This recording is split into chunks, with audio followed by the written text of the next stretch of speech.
address the court. Does anybody know where he is? Okay.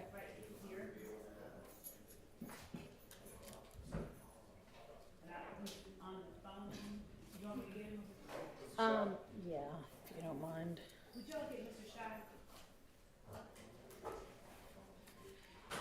Check this out. I can now see over the computer.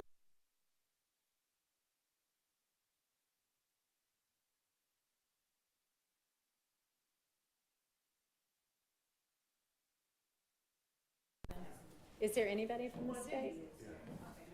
Okay. All right, Mr. Scheib, I know you had wanted to address the court, I believe, about something.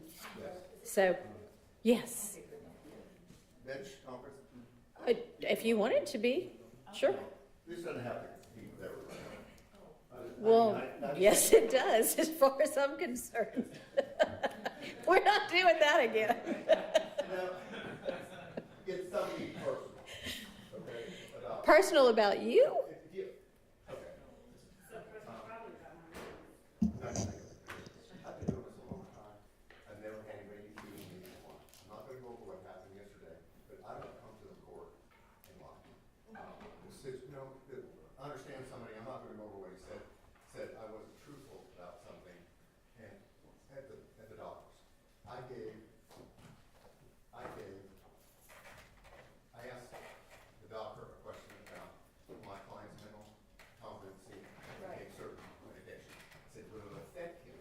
And the doctor gave me an answer. Right. That was it. The phone was about 10 or 12 inches away from me, and I asked the question. And once I got that, and then I relayed it to the court.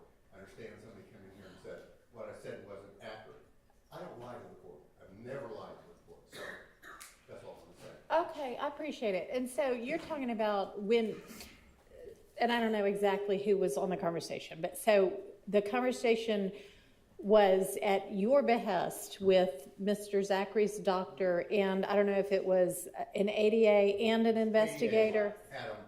A body, and an investigator, and y'all were all on the phone together with the doctor. The phone was right here. The doctor was someplace else. My client was here. I was about 12 inches from the phone. And actually, So the doctor was on the phone, and the doctor was on the phone? Okay, and you and Mr. Abadi and the investigator were all talking with the doctor. Okay. And that was a conversation when I came in Okay. the court. I understand the ADA came in and said something different and indicated they were going to release him today. They didn't. Okay. They're going to maybe release him in the morning. Okay. But he has to meet a criteria of blood pressure and blood problems. Okay. I don't know. So he may be released tomorrow. He may not. I've got 5 courts and 5 different jurisdictions tomorrow. So have you filed a conflict? Well, all those are like trial calendars in cases 3 or 4 years old, trafficking and different things. This is, I'm an attorney for a witness. Right. I know. And so I think they take precedent. I'm trying to put this in. I mean, I know. I would be happy to, given the circumstance of your particular client and the request. A lot, and so under 601, the court. Well, I don't know what he's going to be on when he gets released. He can't leave without, these are painkillers. He's on the lot. Okay, lots of people, and I don't mean to interrupt you, but lots of people can take and do take painkillers every day, and depending upon what it is and the amount and what have you, it treats their pain. It doesn't necessarily make them incompetent or unable to do things. So, I mean, if I am presented with something that makes me believe that there is an actual issue as to his competency, then certainly I can entertain that, but... That can only be from him testifying, number one, to that issue, and the other issue of he doesn't recall, this is 10 years ago. Well, he may or may not, and he'll just have to say that on the stand. I mean... And then also we deal with scenario of immunity. We want transactional immunity. Well, that's something between you and the state. You can order him up there. I'm not arguing about that, but he's not going to testify unless he gets immunity. Because he was an unindicted co-conspirator in reference to this stuff, and he did prison time. Have you talked to the state about any of this? If I may, Mr. Scheib has talked to me, and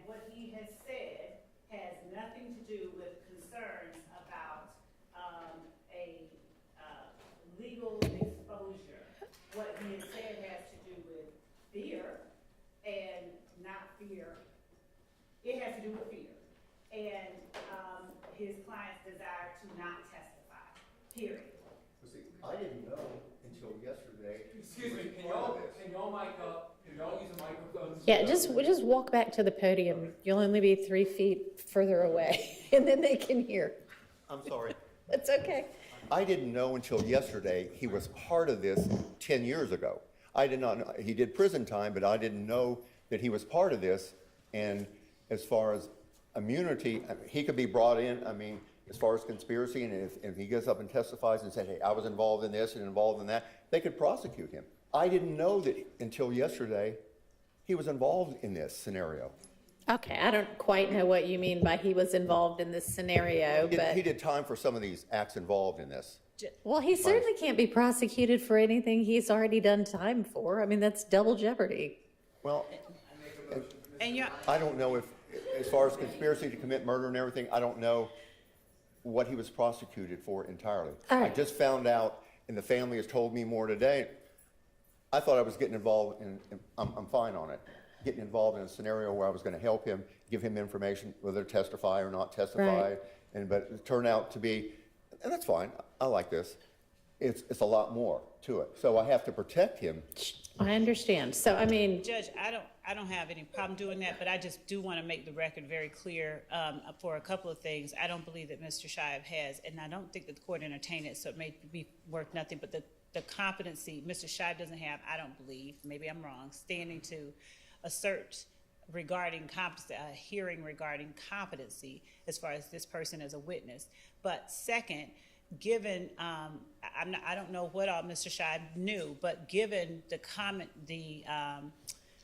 given the communication between Mr. Zachary's father and our office, right. I don't know how, and given what I was told, not yesterday, but I think day before yesterday regarding what Mr. Zachary would and would not do and why, I don't know that I don't know how that there was no knowledge of what his involvement in this was. There was Okay. specific commentary, and I'm not saying that. I don't know either, but, I mean, Mr. Shive's right, based on the way this case has been indicted, even, I mean, the Rico count seems to be something that if the state wanted to, they could And we don't- indict anybody on who had any involvement in any of the crimes, even if they've already been, I mean, I don't know, that, you know, at least be indicted. Whether it would hold up or not, I don't know, but. So, Your Honor, as in as much as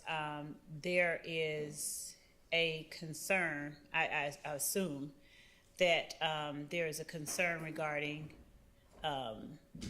Mr. Zachary, I don't know, implicating himself in something that he could get indicted for. We don't have any problem asking the court to compel his testimony pursuant to the same statute that we have had to compel others. We don't have any problem doing that. All right, well, it sounds like y'all might need to get some sort of an agreement in place between Right. yourself and Mr. Shive. Definitely like something in writing. I mean, that's basically what you're saying, Mr. Shive, right? Is that he, And Part of also- the situation. And also, I think I ought to make Mr. Shive aware, I just want to make sure he's aware, that part of the requirement for that statute is that he not commit perjury on the stand, and Mr. Zachary is currently on probation for a long period of time, and so I'm gonna put that out there, that's it. all righty. Well, Mr. Shive has been a defense attorney for more years than probably he can count anymore. And a good one, a highly experienced one, and so he'll be able to advise his client as to all of the, you know, potential drawbacks Right. and dangers and what have you of such an agreement. It's not an easy, clear-cut scenario. We're going to wade through some things. Okay. Okay, so Thank you. we'll draft up that document. And- Okay, but considering that it sounds like it may be as early as tomorrow morning, that, I mean, I don't know. We'll have that. Doesn't drafted. sound like anybody knows yet. It's a developing kind of thing about when he might be released, but y'all need to get on that. So we'll have that drafted this afternoon for All right. Mr. Shive to review. And It's Mr. fair. Shive, if you want to communicate with my office about wherever we might need to be able to talk to other courts Right. about your presence here. I have a simple way of doing it. If you issue an order me back into your court tomorrow, that'll You know take- what? If you want to draft one up, I will I will. sign it. Okay, I that'll be will. We'll great. send it over And to do you in a couple hours. Great, you've got all of the addresses, right? Okay. I'll see you tomorrow. Thank you. All right, do we need anything else from Mr. Shive, anybody? I don't need anything from him. I just, if the court would indulge me what I asked right before he came in, because I have the next witness Okay. and I don't want to. Because during the whole entire lunch break, you didn't go to the bathroom. Well, it didn't have to go. Okay, thank, So, okay. Well, go ahead, we've got Ms. Hilton now. All right, anybody need to bring up anything before we get the jury in and start with our next witness? Anybody? No? Okay. So we got yet another motion in limine. The people at Mr. Steele's firm are working full-time on filing motions in limine. It's very impressive. So motion in limine number 59 is about potentially excluding certain portions of a interview with Mr. Zachary from March 3rd, 2017. And I was trying to find, I've got 2 of his interviews, and March 3rd doesn't seem to be one of them. Is this one that we went over? Should have, and his 2 are August 5, 2015, Your Honor, and then March 3, 2017. Okay, well, I don't know why I have April 13th, 2017 written down, but I do. But it's the other one from the only one from 2017 is March 3rd. Okay, Yes, it might be the might have been. transcription date in April. okay.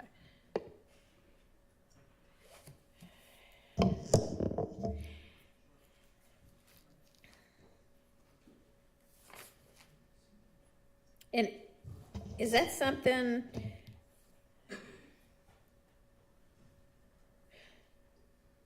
So if it's the bottom of 124 through about halfway through 127, my notes say that the state, well, all my notes says is okay, but what that meant in my shorthand was that the state agreed that they weren't going to utilize that.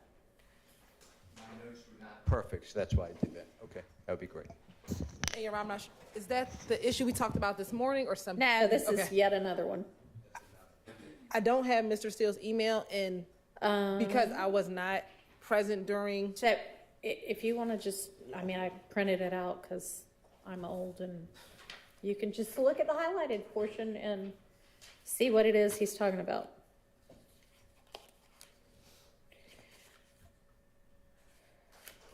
And I've got a copy of the transcript up here if you need quick access to that.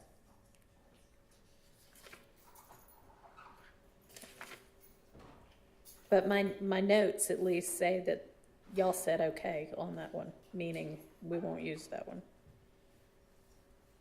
I would, Do you need to look at the transcript? yes.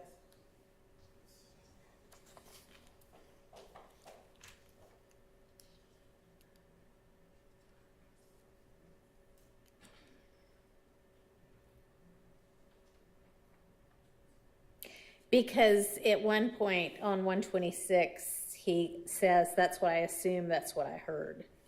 Correct, Your Honor. We're only going to play portions that we believe he was told as either a co-conspirator statement, which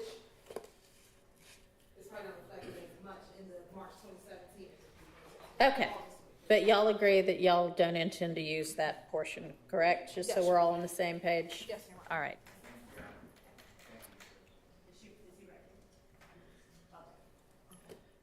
All right, we have our next witness lined up? We do. Okay, let's go ahead and get the jury in.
Thank you. Okay, call your next witness.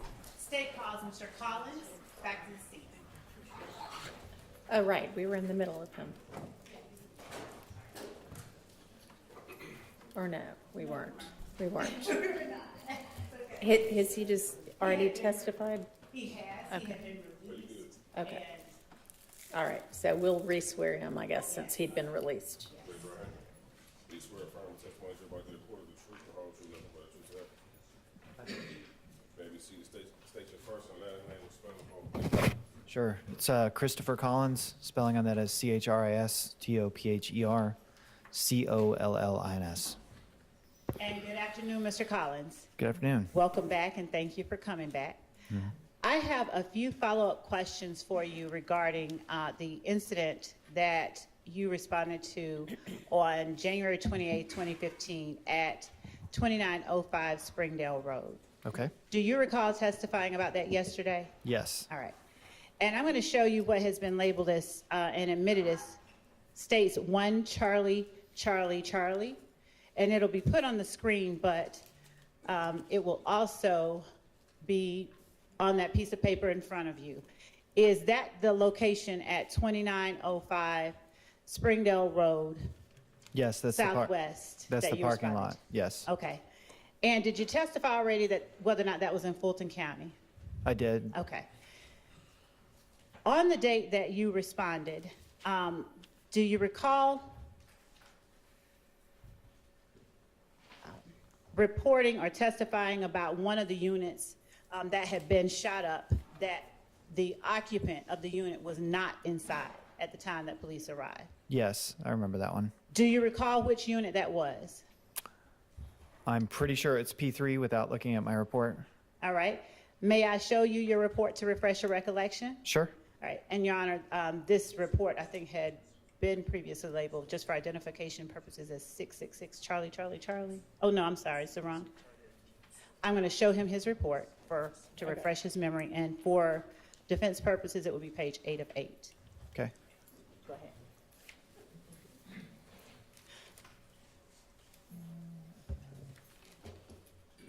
Yep. Apartment P3 was the unoccupied apartment. All right.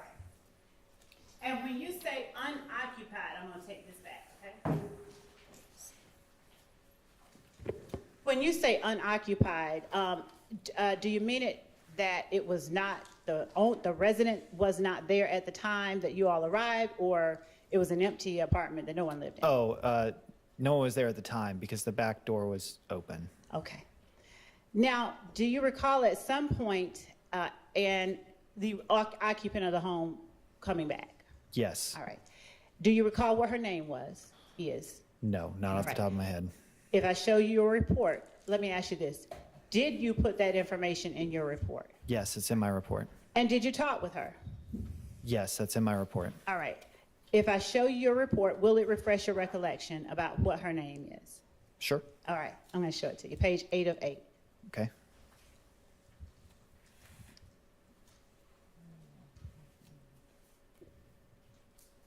And I'll just, for brevity's purposes, point you to that last. Yep. I've got the last name as Smith in here. Now, on your report, do you, in the first part, I'll say, do you list the victims' names as you learn them to be? Yes. All right.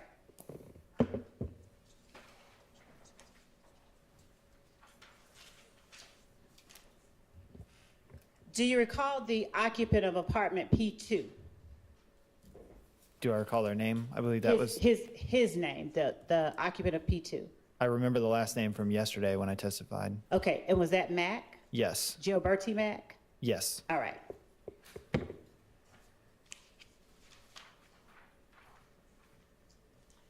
And, excuse me, on the report, page 3 of 8, if I show you your report again, do you list not only the name, but phone number and address of the victims that you've identified? Sure, if I can see it, I can. I will show you page 3 of 8. Okay. Would you look at what you've written for unit P3 and tell me if it refreshes your memory? Yep. All right. What was the full name of the person who lived in unit P3? It's, I'm just going to spell it. First name is Antria. Last name is Smith. All right. And without saying what it was, did you also have a phone number for Ms. Smith? Yes. I And did you get listed it. that phone number from Ms. Smith? Yes. Was it still nighttime when she arrived at her apartment? Yes. Were there still units besides yourself on scene? Yes. Were there still crime scene technicians processing the scene? Most likely, without an accurate count, I would say probably. All right. I'm going to now show you what has been marked as State's Exhibit 38.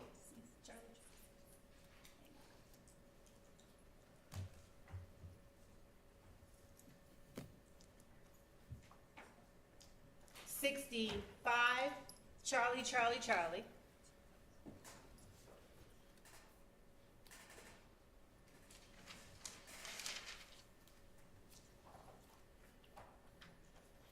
And I'm not going to publish all of these. I'm just going to ask you whether 65 Charlie, Charlie, Charlie through 108 Charlie, Charlie, Charlie pertain to the apartment that belonged to Miss Smith that you dealt with. Okay.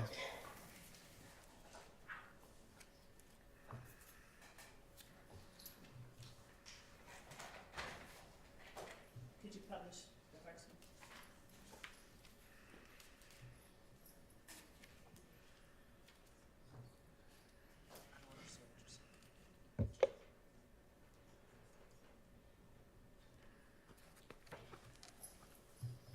If we could put up State's Exhibit 66, Charlie, Charlie, Charlie. Yes, those do pertain to that. That's what you were asking, right? Yes. and if Okay. you would just Yeah. speak to the microphone. Those do pertain to apartment P3. Okay. Yeah. And so I'm gonna put up 66, Charlie, Charlie, Charlie, and that on the screen behind you. Okay. Or in front of you. Is that the P3 that we're talking about that Miss Smith lived in? Yes. All right. And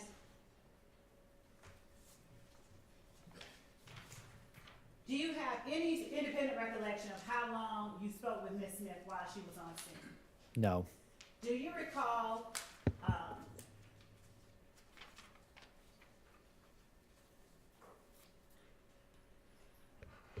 Your Honor, and if you do, or, Yes.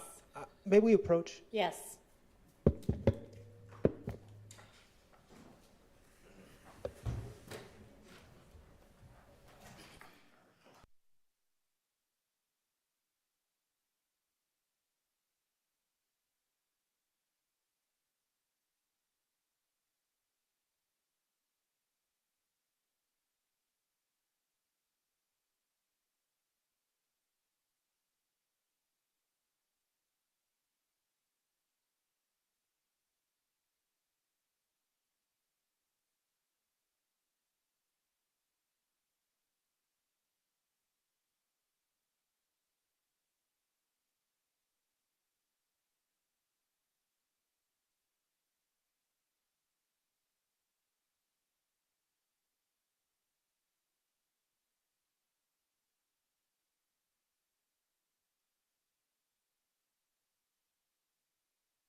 And Mr. Collins, in your report, did you reflect other officers or other unit numbers that were with you on scene?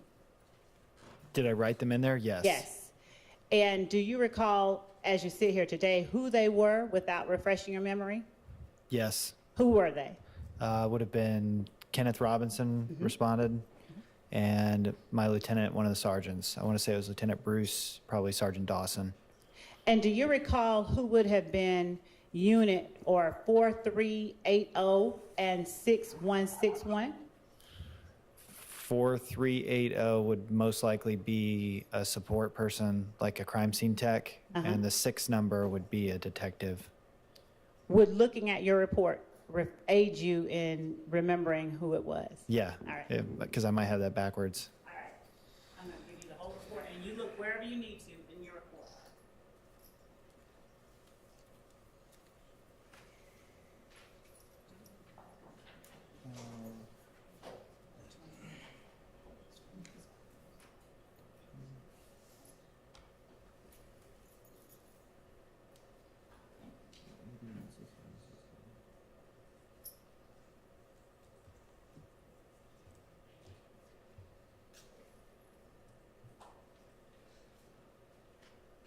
Okay, so 4380 and 6161 are listed in here, most likely as investigators Okay. that would have shown up.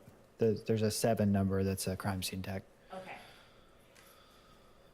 Would you tell the jury what your responsibility as it related to those investigators that would have shown up were? And you can look through any part of your report to refresh your memory if you need to. My responsibility on scene to them is to get there and arrive to a scene and secure it, and then notify the proper authority or person to investigate the scene. And as you're on scene, when you said, did I hear you earlier testify, or did you not, that you spoke with Ms. Smith? Yes. Okay. Now, were you present when she spoke with anyone else on scene that you can recall? I mean, not that I can recall. All right. If I give you your report, might it refresh your memory? Sure. Okay.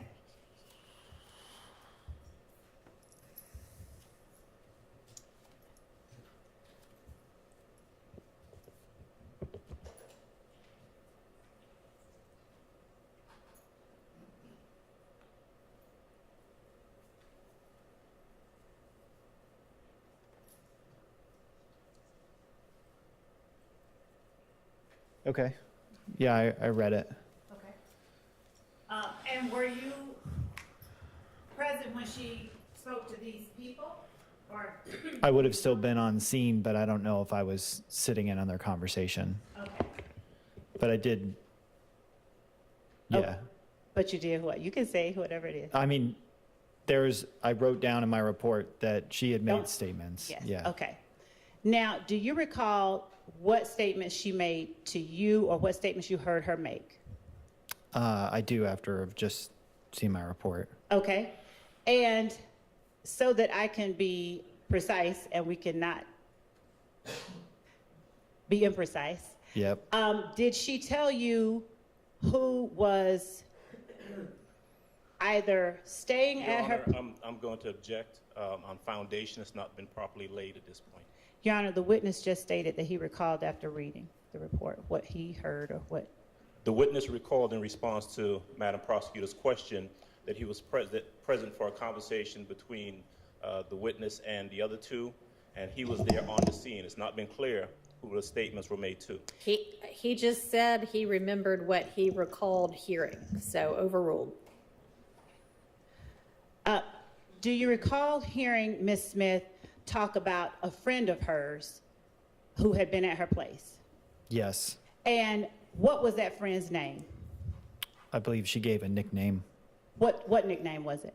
If you need to look at it again? Yes, so I don't misspeak. Okay. And just the name. I wrote in here Lil Kel. And how did you spell Kel? Kel. All right. And without going into anything else beyond, let me be very specific here.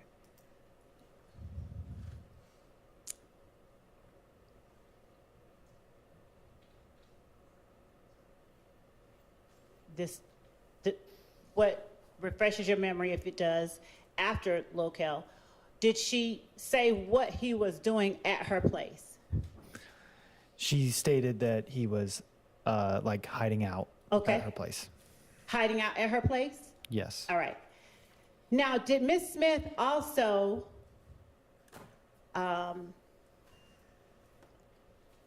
tell you,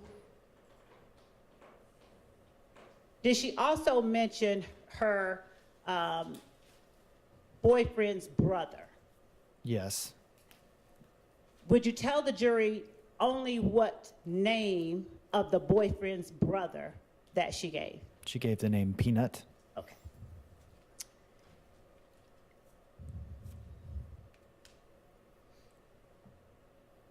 Was Miss Smith's unit the one that had the television shot and that sustained, would you say it sustained the least, the most, or the same amount of damage as the other units?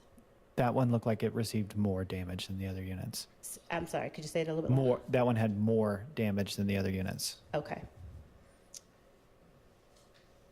And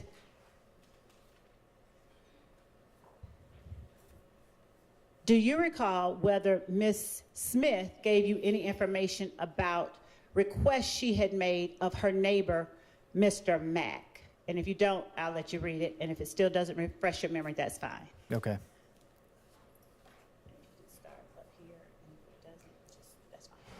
And starting, counselors, I'd ask him to start at the second paragraph on page 8 of 8.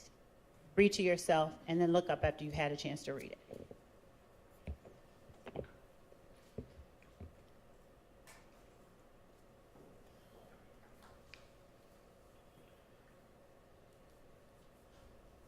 Okay. Yeah, I wrote here in the report. Don't Okay. say what you wrote in the report. Yep. My question is, do you recall, after reading your report, whether Ms. Smith relayed to you or within hearing of you anything about requests she made of Mr. Mack? I don't remember Okay, that. all right. Now, did you list in your report the names associated with those numbers that you mentioned, those unit numbers? Yes. And would you read or find that area in your report where you list the names associated with those unit numbers? Just, you can turn on any page that Sure. you need to. Well, they're all written like in order of the Okay. apartments we went to in the narrative. All right. And so in the last paragraph, where there is unit number 4380 and 6161, are you able to say which names are associated with 4380 and 6161? Did you write that in your report? Anywhere? And you can look on other pages. Yep. I did write it down. So which names were associated with which name was associated with 4380? That's Bacon. It's an investigator. All right. And what kind of investigator is Bacon? He would have been a general investigator. And what does the general investigator do in relation to what you do? They respond to any major incident that happens overnight when all the rest of the units are not in. They're kind of like a catch-all detective. And 6161, Yep. who is that one? That last name is Curry. Okay. And is that investigator, officer? That is a gangs unit. Okay. So Now, how did the gangs unit get involved? Do you know? Without saying anything in particular? Just yes, if you don't, that's fine. it's typical to notify them in a situation like this. Okay. Without talking about what anyone said, when you say in a situation like this, are you able to explain what you mean? We had responded to several of these in the same Okay. area, In the same area? in the same part of town. Yeah. Okay. And when you say part of town, could you be any more specific? In the southern part of Zone 3. Okay. And in your report, do you indicate that Ms. Smith spoke with both Investigator Bacon and Investigator Curry? I do. I indicate that at the end. Now, in your report, do you say specifically that she spoke with you?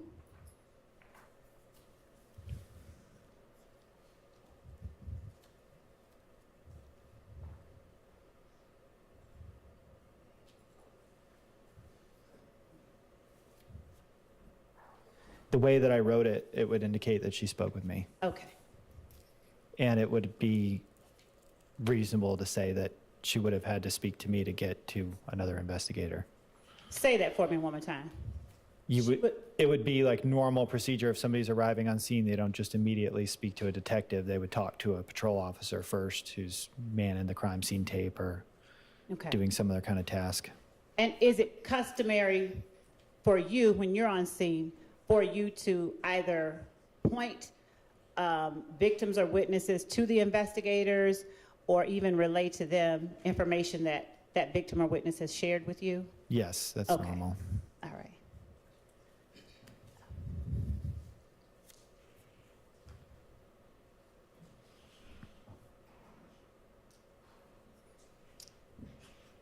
Just 1 second.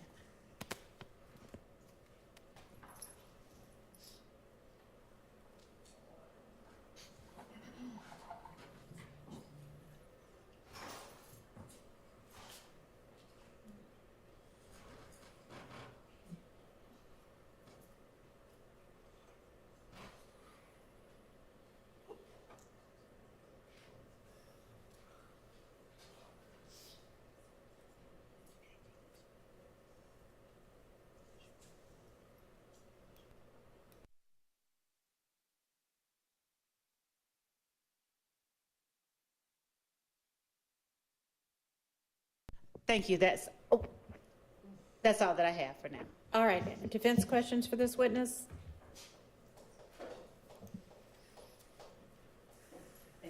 Yeah.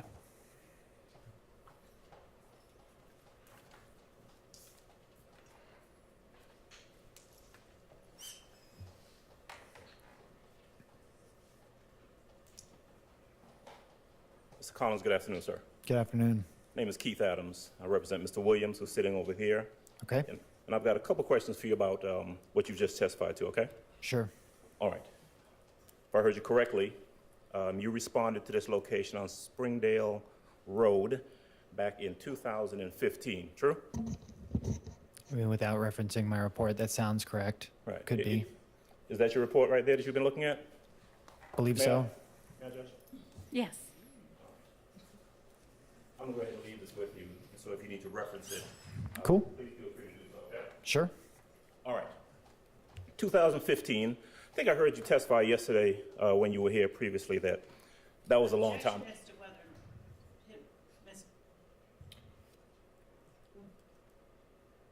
a belief about what Mr. Adams believes. All right, I think it's just trying to call the witness's attention back, so I'll permit that, and if that's not correct, then please correct that in your answer. Did you testify previously, when you were here previously, that was about 9 years ago? That was a long time ago. Yes. It is fair to say that you don't have a clear, independent recollection of everything that happened in that investigation from 9 years ago. Sure. Almost no one would. Right. And because it was a long time ago and you need to refresh your recollection by looking at your report, true? Okay. Yes. Which is what you've been doing. Yes. Okay. You testified a little while ago about going to apartment P3 or unit P3. Remember that? Okay. Yes. And your testimony was that when you went to apartment P3, it was unoccupied. There was no one there. Correct.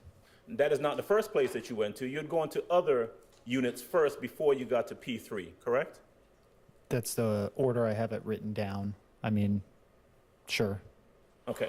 Does that sound about right? I mean, the way I kept it organized in my report, I just went 1, 2, 3, and 4. If you were to put a GPS tracker on me, I may have moved differently. I don't know. You just don't really know for sure. We're talking about something that happened 9 years ago at 1 a.m. Right. Yeah. And of course, but we're relying upon your best memory, your best recollection from 9 years ago. True? Yeah, that's And just to be clear, I heard you mention, or you were referenced to, I guess, badge numbers, 4380 and 6161. Remember that? yeah, those are radio numbers, not a badge number. Okay, but those radio numbers are assigned to specific investigators. Yes, but they're probably assigned to somebody else now. Right. It just changes. Back then, it was Bacon and Curry, correct? Correct. And at some point, they arrived on the scene. Correct. Would they have arrived as a result of you calling for them? Probably notifying the GI. So typically you would radio to notify a general investigator, and you would try and raise like either the general investigator would raise a gangs unit, or sometimes the lieutenant would request it. She might have done it as well. Okay. You just don't know for sure. Could have been you, could have been someone else. Sure, but it was done on scene, yeah. And although P3 was unoccupied when you got there, at some point, this woman by the name of Miss Smith showed up, correct? Correct. Now, who got there first? Was it Miss Smith, or was it Curry and or Bacon? I mean, I'm not sure. From the way it's written, it sounds like the investigators were on scene before she arrived. Okay. And so if the investigators, Curry and Bacon, are on scene before she arrives, Okay. right, they had conversations with her, right?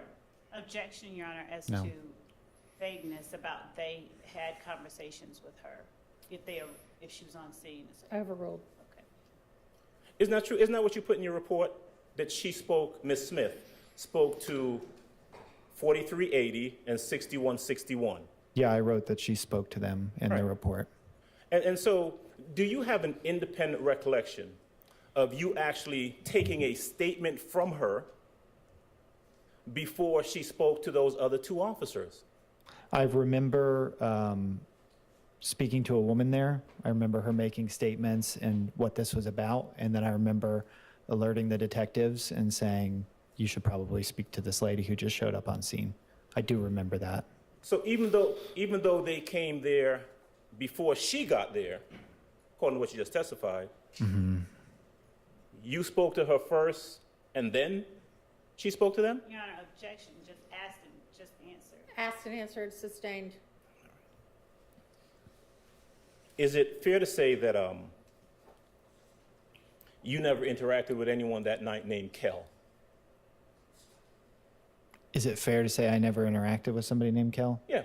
Yes, from the way it's written, I did not. You didn't see anyone named Kel, right? I mean, no. If you had, you would have put that in your report.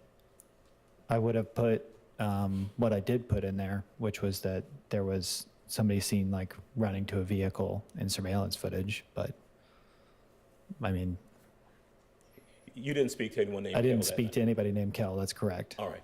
Well, let me ask you something.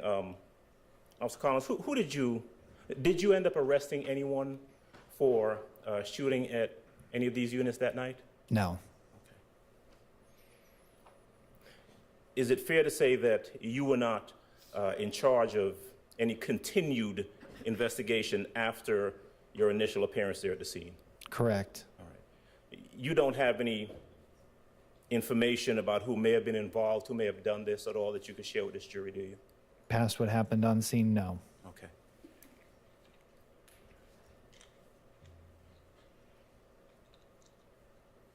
All right. Ms. Collins, that's all I have. Thank you. Thank you. All right, anybody else? Okay, any redirect? No, Your Honor. All right, thank you for your time. You're released, excused. Released. Yes. Call your next witness. Released. Release. Thank you. Your Honor, the state calls Vanna Kelly to the stand. Okay?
Vanna Kelly, VANNA KELLEY.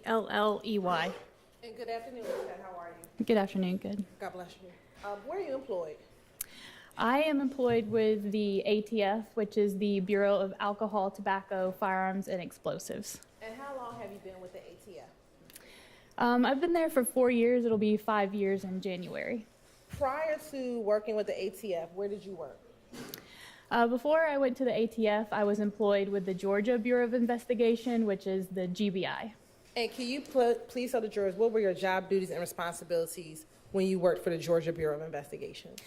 At the GBI, I was a firearms examiner, and as a firearms examiner, I did the discipline of forensic science called firearms identification. And firearms identification is looking at ammunition components such as bullets and cartridge cases to try to determine if they were fired from a particular firearm or not fired from a particular firearm. Or if I don't have a firearm, then I can also look at those ammunition components to each other to determine if they came from same or different sources. And can you tell the jury about your education and training in firearms and tool mark analysis? Once I started training at the GBI as a firearms examiner, I underwent their 1-year training program.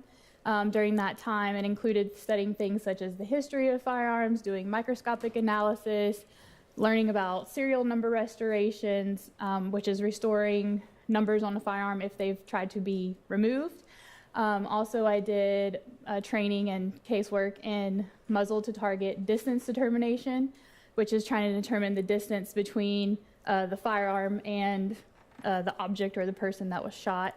And also, I would have been trained in, I think I said, microscopic analysis, which is using the microscope to make those comparisons of the ammunition components. And then also, additionally, when I went to the ATF, they had an additional method for serial number restoration that I was trained in. And also, I started training and completed my training at the ATF in what's called tool mark examination. So tool mark examination is just basically all the other tools, your screwdrivers, hammers, wire cutters, and trying to determine if those tools were used to, cut wires or, doing comparison with those type of tools. And have you ever been qualified to testify as an expert in firearms and tool mark examination? Yes, I have. When? When? Or how many times, excuse me? I think I'm close to 100 times now. Your Honor, this time the state would like to tender Ms. Vanna Kelly as an expert in firearms and tool mark identification. All right, she is so qualified and may testify as such. Thank you. If you can tell the jurors briefly about what is a firearm? So the definition of a firearm is the assembly of a barrel in an action that expels a projectile by means of combustion.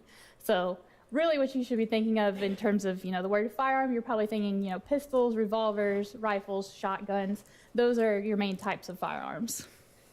And tell the jury briefly about the parts of a firearm. So for a pistol example, the top portion that would move back and forth is your slide.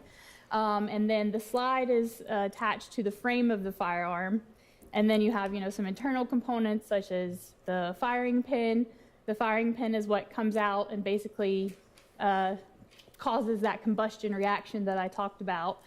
There's several parts of a firearm, and the trigger obviously being a very important part, which is the catalyst of pulling the trigger that releases the firing pin that then fires the ammunition down the barrel of the firearm.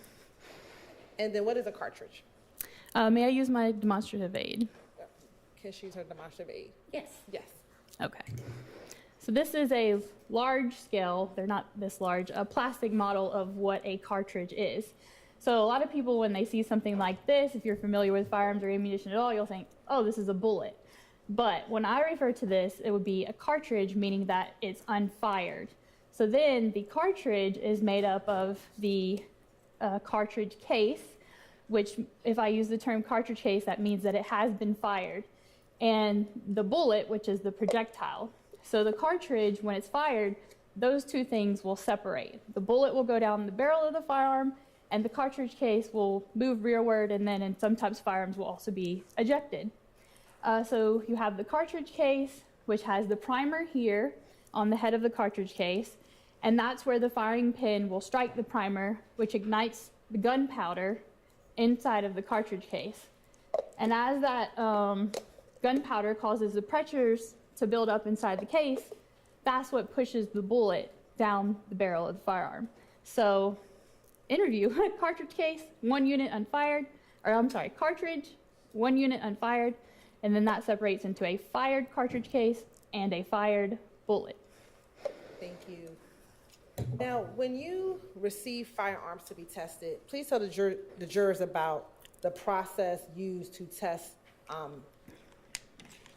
firearm evidence, specifically shell casings and projectile, or cartridge cases and projectiles. So the process can, differ based on the type of evidence that I have. In general, so if I receive a firearm in the case, I will need to create test fires from that firearm.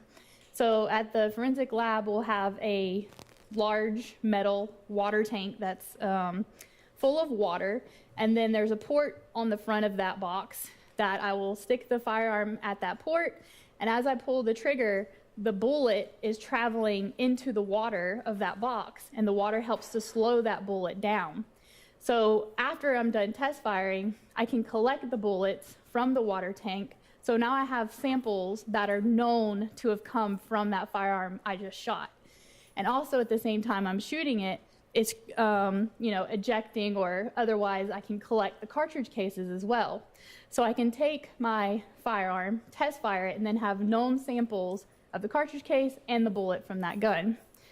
And also then I can follow through with, looking on my microscope at 2 cartridge cases side by side, or 2 bullets side by side, to try to make a determination on whether they were fired from that gun or a different gun, or the same gun, maybe a second gun. And tell you just briefly about that process of examining cartridge cases under the microscope to determine if they're fired from the same gun or different gun. Mm-hmm. So the first thing that I'm looking at when I start like a cartridge case comparison is what's called class characteristics. Class characteristics are predetermined by the manufacturer, and they indicate a restricted group source. So an example of a class characteristic would be if you go out to the parking lot and you're looking for a blue Ford F-150. So the color blue, that it's a truck, that it has the badging of the Ford F-150, those are all class characteristics you're using to help narrow down what you're looking for. So you're not going to look at the red Chevy Corvettes because that's not within your class group. So for firearms, we can start with the same base level and say, okay, well, I can see these certain characteristics such as the caliber. If I have 1 caliber, there could be certain other calibers that I don't even need to look at because they're not the same class characteristics. And then the second level is called individual characteristics. So if I have a grouping now of class that are the same, I have to move on and say, okay, but within that class, are they fired from the same firearm? So those are individual characteristics. The individual characteristics from a firearm are created incidental to the manufacturing process. So that's the imperfections and irregularities on the surface of the gun, that as this ammunition goes through the gun, it's picking up those microscopic details. So then that's what I'm looking at on the scope, is the microscope, to determine, is it an identification, which means same source, an elimination, different sources, or sometimes we don't have enough information and that's an inconclusive result. Are you able to tell in your testing if a particular projectile and a particular shell casing were once one completed cartridge? No, what we typically are doing is looking at cartridge case to cartridge case and bullet to bullet. So there wouldn't be a time that I would have looked at the cartridge case and the bullet together to try to determine if they were once one piece of ammunition. Now, at the GBI, when you were working at the GBI, as a firearms examiner, did a firearms examiner have to have the results of their examinations verified? Yes. If you can tell the jurors about that verification process. So we had what I'll refer to as a primary examiner who is assigned to work the case. So the primary examiner would do their workup of all of the evidence, and then the person who's called the verifier has to then also take the evidence and microscopically look at it and reach their own conclusions about same source, different source firearms. So that's what the verifier would also additionally look at the evidence microscopically, and then, if needed, discuss with the primary examiner, and then move on with the case after that. And as a verifier, do you have to come up with your own independent conclusion regarding the examination? Yes. And when you were at the GBI, could the primary examiner release a report without having their testing verified? No, so for a case to be released, it would have to be verified and then peer reviewed, and once it passed those steps, then an official report could be released. And what's the distinction between verification and being peer reviewed? So verification would be, like I said, the microscopic looking at the evidence, and from what I recall, the peer review process was looking over the documentation of the case file to make sure that everything was aligned for the case file. I want to draw your attention to DOFS case number 2015-1001545. Did you serve as the verifier of that DOFS case number? Yes, I did. And who was the firearms examiner, or the primary firearms examiner? The examiner's name was David Voss. And did the GBI receive items to be tested? Yes. Your Honor, permission to approach? You may.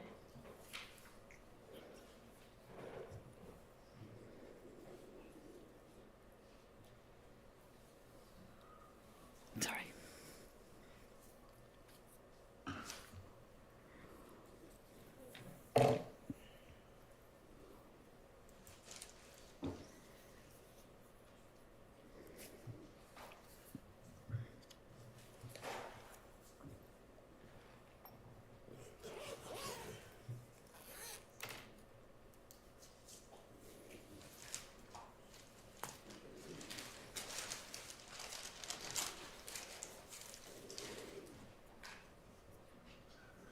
So I'm going to first show you what's been previously admitted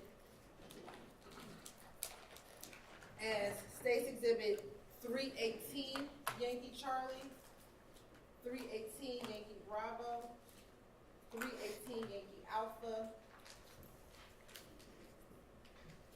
294, Yankee Bravo 7, and 294, Yankee Bravo 5.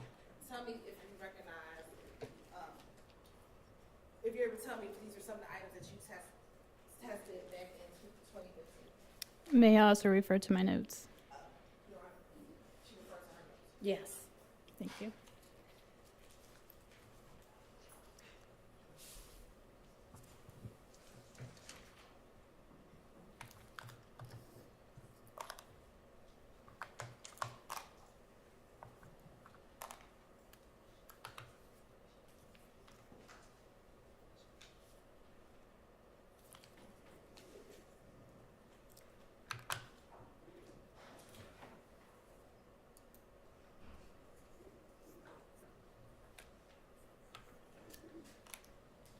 Yes, I can recognize these items as bearing the GBI case number, which is in my documentation, as well as the item number listed from the GBI as well. And are those some of the items that you verified from what David Voss did? Yes.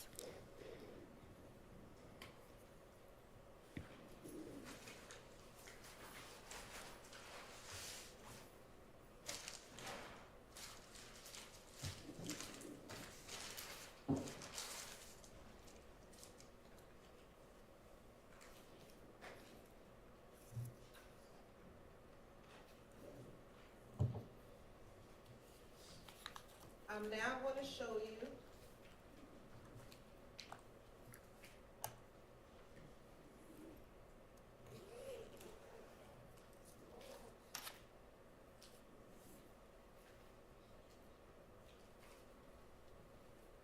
what's been admitted as State's Exhibit 294, Yankee Bravo 11,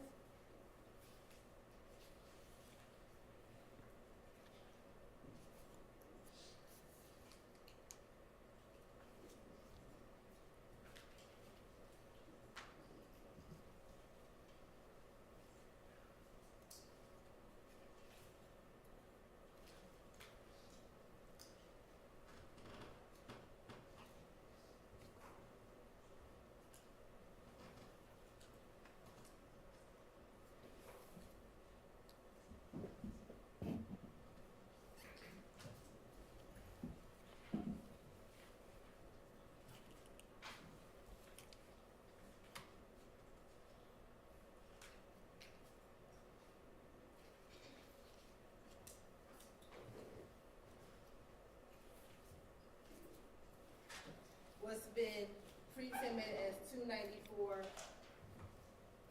Yankee Bravo 11, 294 Yankee Bravo 4, 294 Yankee Bravo 2, 294 Yankee Bravo 3, 294 Yankee Bravo 10, 294 Yankee Bravo 9, and 294 Yankee Bravo 1. Tell me if you recognize those items.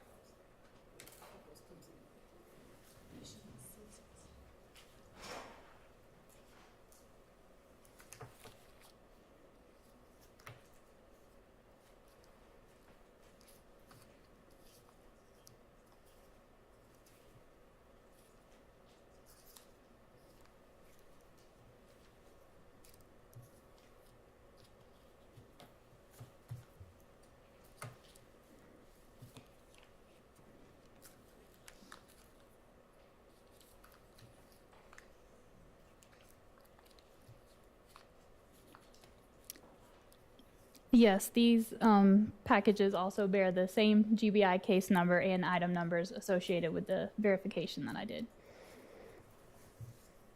Now showing you what's been marked as 294 Yankee Bravo 8 and 294 Yankee Bravo 6.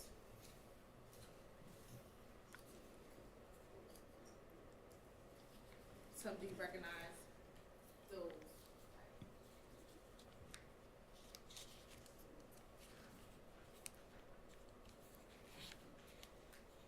Yes, these packages also have the same GBI case number and item numbers associated with verification that I performed.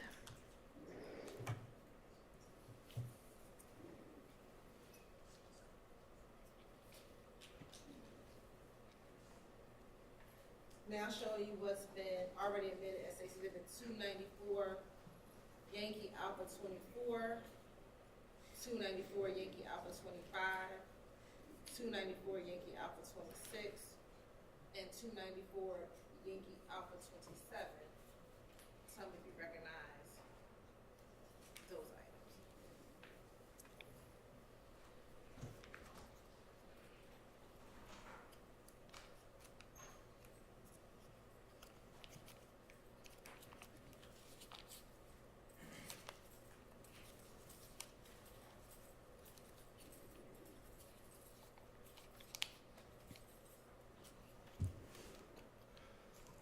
Yes, each of these packages also labeled with the same GBI case number and item numbers associated with my verification. And then the last group, I'm showing you what's been admitted as 294 Yankee Alpha 23, 294 Yankee Alpha 22, 294 Yankee Alpha 21, and 294 Yankee Alpha 20. Tell me if you recognize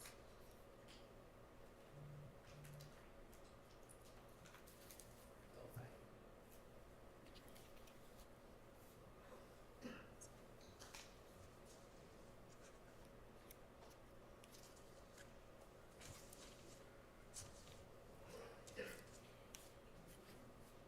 Yes, these packages also all have the same GBI case number and item numbers associated with verification I performed. And when we talk about the item number, what are you referencing? So each of the packages have the item number that was assigned at the GBI. So that would be a different number than what she's calling off. It would be a GBI association number. And in order to complete your testimony, is it easier to identify it using the GBI item number? If that's possible, that'd be great. Okay. What I would ask for you to do is, as you identify them, use both the GBI number and the state's exhibit number. Can you do that? For every time I refer to it, or the first time? The first time and when we group them together. Okay. All right.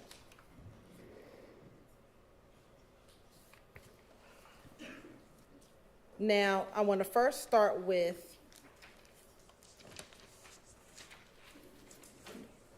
your GBI item number 2A,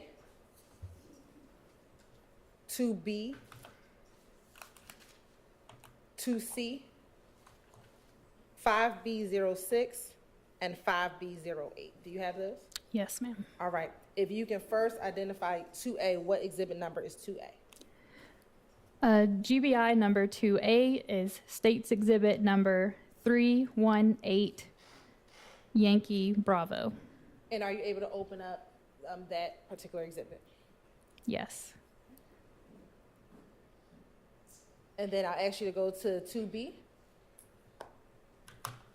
And you can keep it open. I'll have you show it at the end when you finish opening up all three of those. Okay.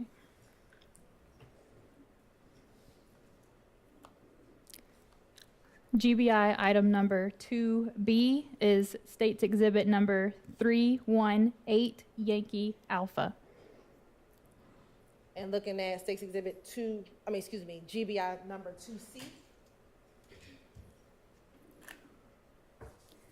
GBI item number 2C is States Exhibit number 318, Yankee Charlie. And looking at GBI number 5B06.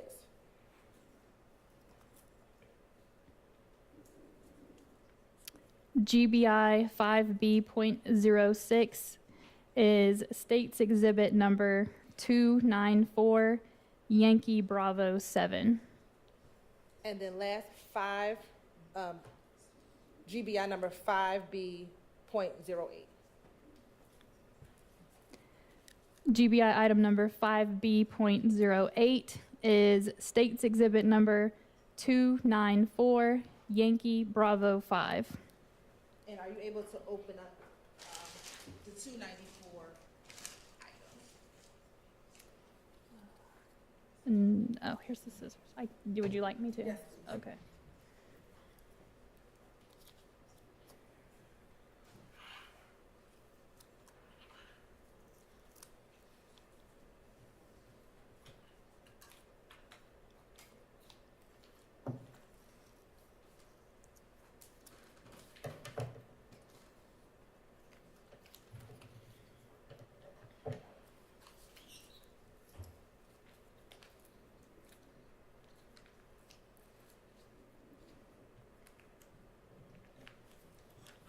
Now, looking at 2A, GBI 2A, 2B, and 2C, where did these items come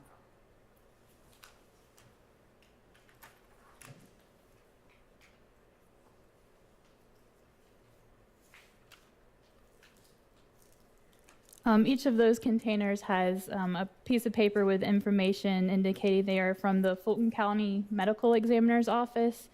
Would you like me to read the rest of the label? Yes, please. Okay. And I can refer to it by GBI number now? Okay, thank you. So GBI item number 2A has a Fulton County Medical Examiner case number associated and an Atlanta PD case number written on this tag, as well as the name Donovan Thomas and the medical examiner's name. It has handwritten, maybe I shouldn't read it because it's doctor handwriting, but it appears to say right lateral, and the rest is illegible to me. It also has a date of 1/11/2015 and says next to that 026 and then a B and an M. And who was the medical examiner? It does say the doctor's name was Michael M. Henninger. And is that the same label consistent with all three of 2A, 2B, and 2C?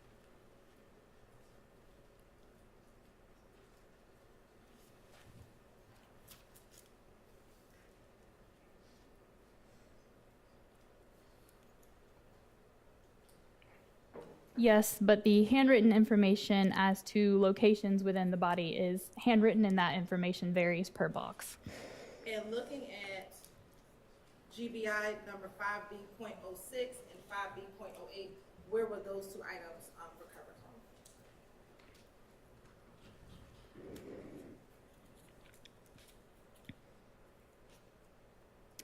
I can only read from the GBI label that it was submitted by the Atlanta Police Department. And is that the same for 5B.08 as well? Yes, 5B08 was also submitted to the GBI by the Atlanta Police Department. And were you able to do any testing regarding those 5 items? Yes, I did. And what was the testing and what were the results? So for these, they are, I guess, varying degrees of fired bullets, meaning some of them appear to be portions of fired bullets or, because they can fragment and break off, etc. But for these, I did do a comparison to try to determine if they were fired from the same firearm. And I was able to determine that all 5 of these were fired from the same firearm. Okay. And were you able to verify the types of firearms or potential list of firearms that those items could have been fired from? I would have reviewed the work of the primary examiner on that, and he did provide a potential list of firearms. And were you able to then verify his list that he placed? I did note that I agreed with his, what we called a DTW, which is a determined type weapon. So I did agree with that and noted it on my verification. And what were the type of firearms that could have fired those items?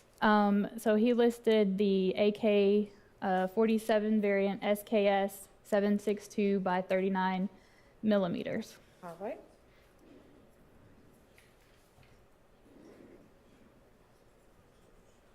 Now I want to go to our second round.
We'll do the same thing at 5B02. I ask is with GBI case number 5B.02 is the Stacy exhibit number 294 Yankee Bravo 9. Yes, it is.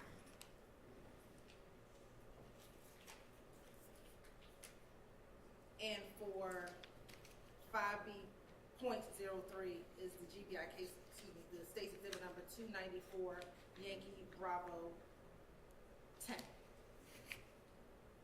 Yes, it is.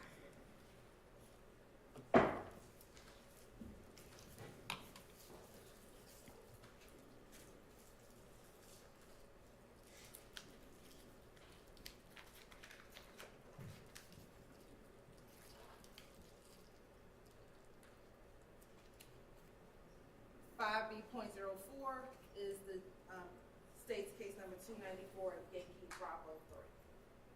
Yes, it is.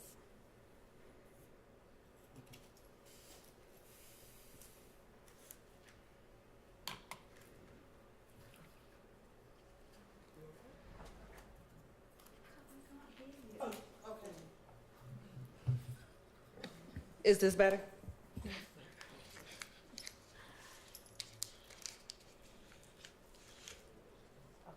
For 294 Yankee Bravo 1, is it 5B.01? Is that the GBI case number? Is that a Bravo there? Yes, okay. Yes.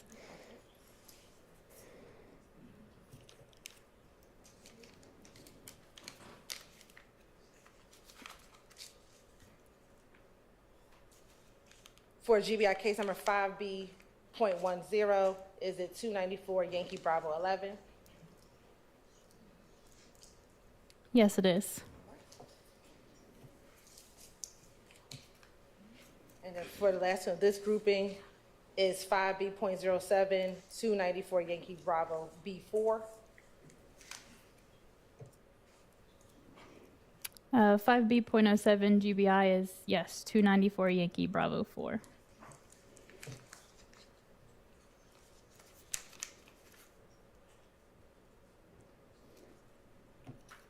And then last, 5B.05, is that 294 Yankee Bravo 2? Yes, it is. And if you can tell jury, what, if any, comparison analysis were you able to do for this group of exhibits?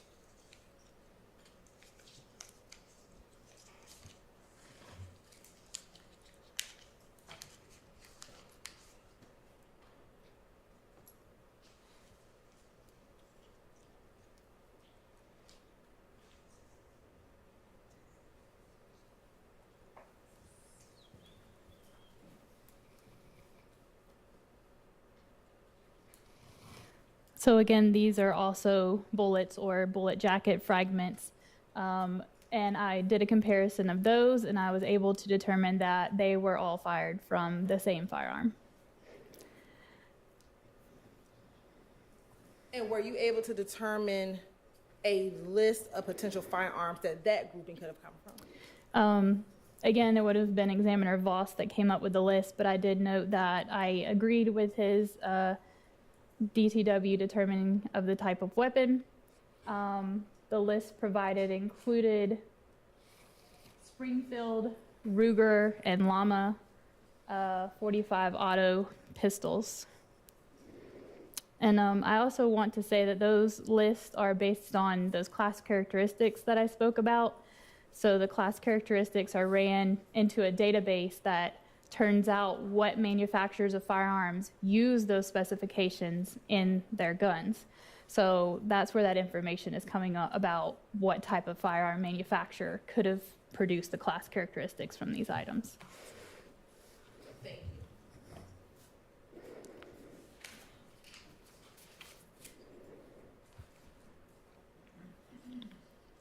Now vote the third group, that's the 5B09 and 5B11. GBI 5B.09 is Stakes Exhibit 294 Yankee Bravo 6.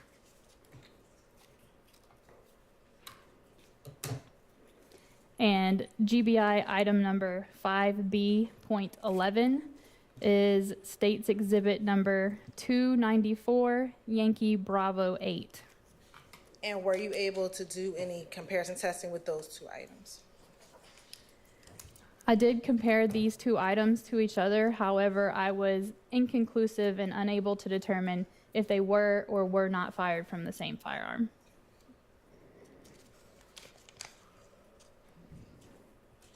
And what's contained in those two exhibits?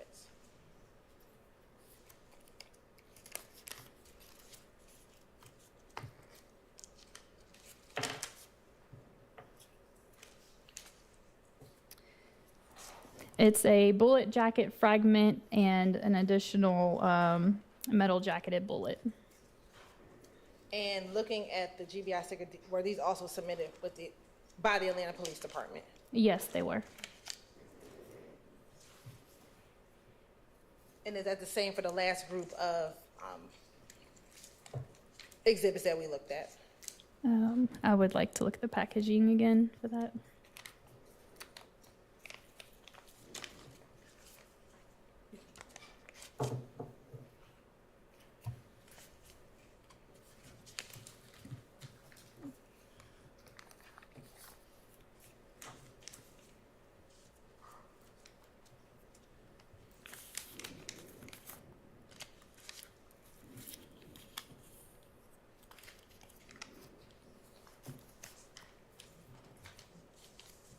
Yes, even though each of those packages were also labeled as being submitted to the GBI by the Atlanta Police Department. Now, do open up the grouping 5A02.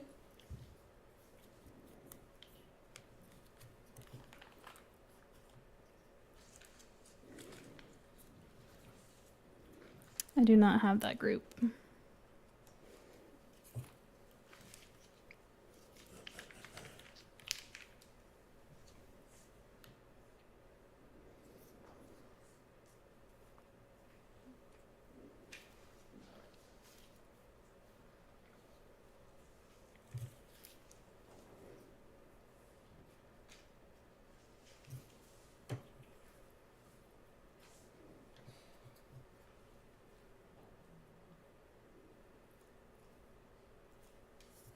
I believe this one. Well, we'll start with the 5A11 and 5A18. Okay, so we do have the 5A02 group. I do have 5B.02. That's what we just want to, we'll start with 5A11 and the 5A14 group. Okay.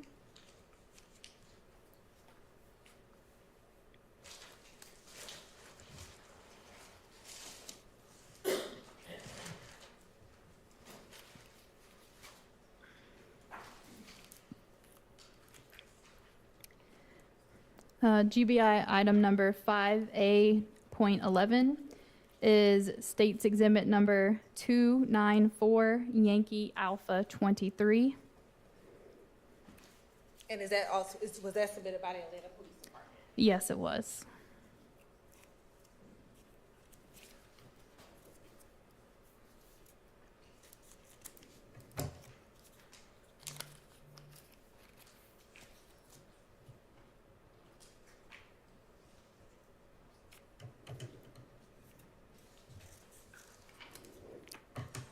GBI item number 5A.14 is States Exhibit number 294 Yankee Alpha 22, and it also indicates it was submitted by the Atlanta Police Department.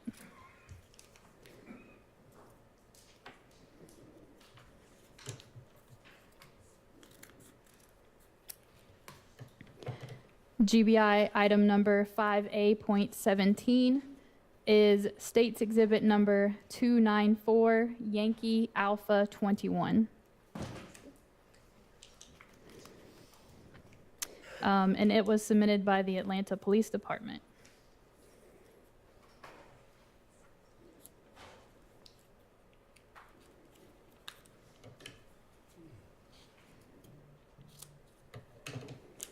GBI item number 5A.18 is States Exhibit number 294 Yankee Alpha 20, also submitted by the Atlanta Police Department.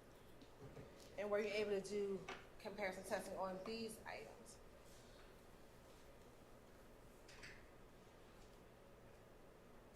Yes, I did. And what were the results? I determined that these cartridge cases were fired from the same firearm. And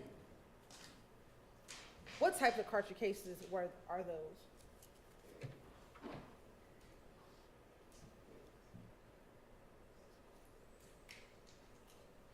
These are 45 auto caliber cartridge cases. And were you able to determine from this group a potential list of firearms that these could have been fired from? May I refer to Examiner Voss's report? Okay, thank you.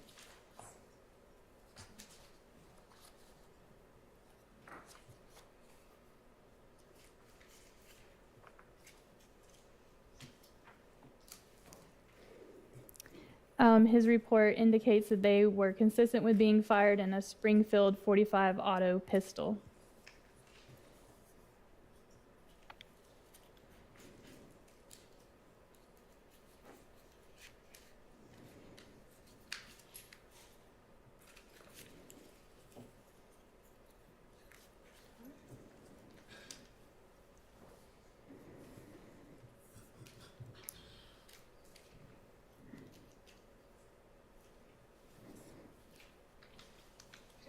I'm going to hand you the group beginning with 5A.10.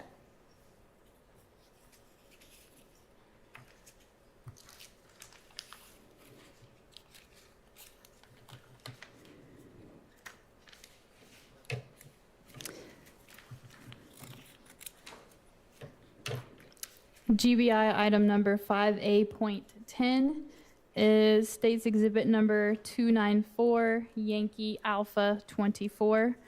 It is labeled as from Atlanta Police Department.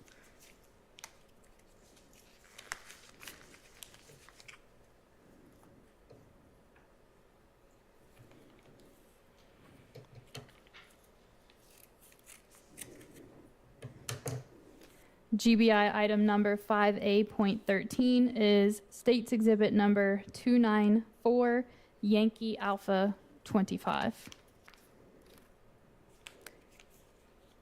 Also labeled as from Atlanta Police Department.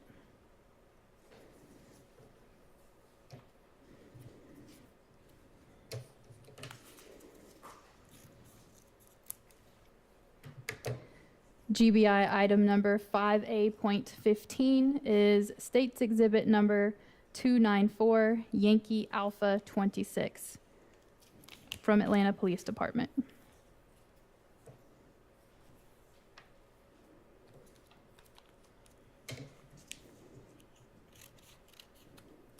And GBI item number 5A.16, the label indicates Atlanta Police Department submission, and that is State's Exhibit number 294, Yankee Alpha 27. And were you able to verify if these items, what were you able to verify regarding these 4 items?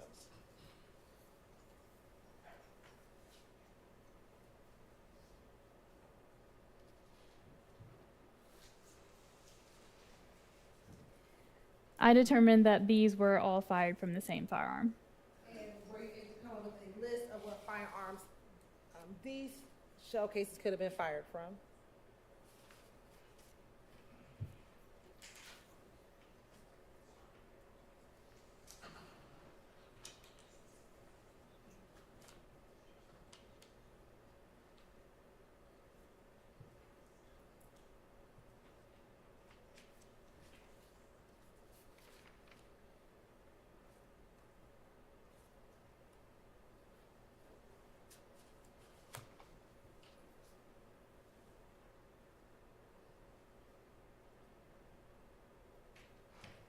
Examiner Voss did not provide a list. And what type of shell casings are those 4 items? Those are 9mm caliber cartridge cases. And all 5 from the same one? Correct.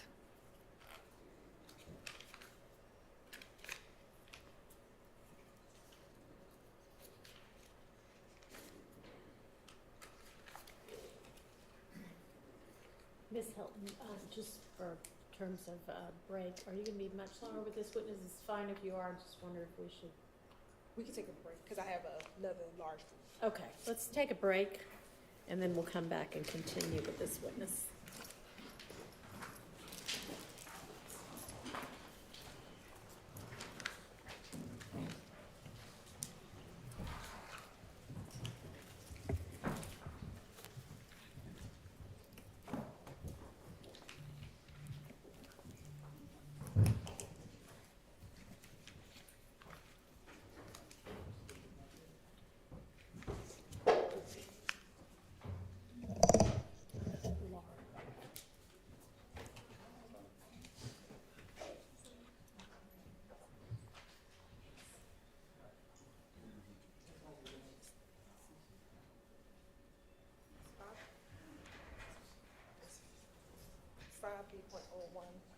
Over here.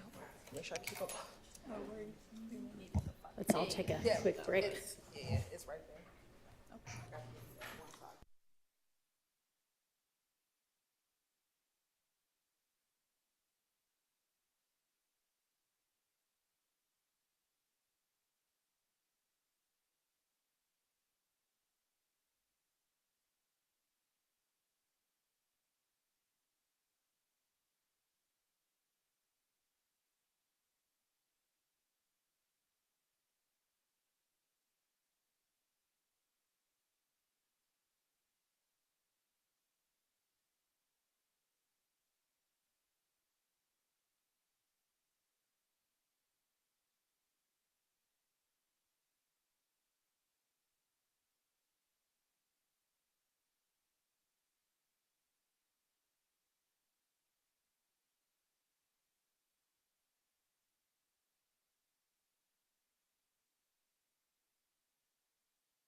I don't know, it just has a mind of its own.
Space for this.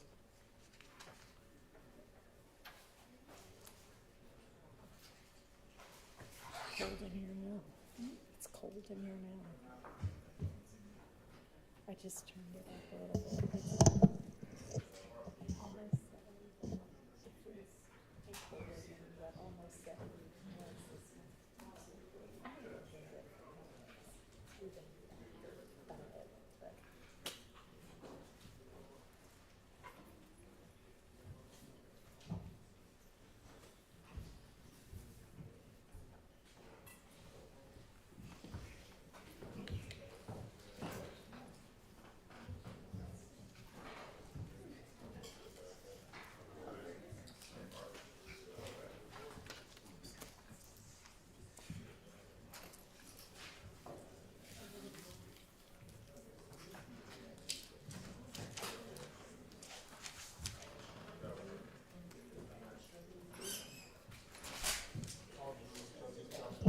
Thank you. All right, go ahead, Ms. Hilton. Thank you. Now, we found that 5A group. If you can, start with this first batch and identify both the GBI case number and the state's exhibit number.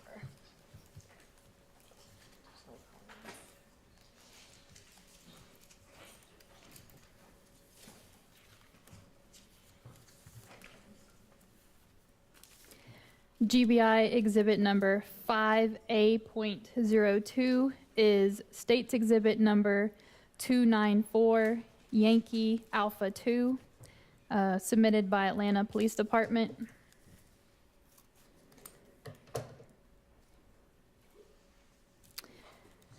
GBI item number 5A.01 is state's exhibit number 294 Yankee Alpha 1, Atlanta Police Department.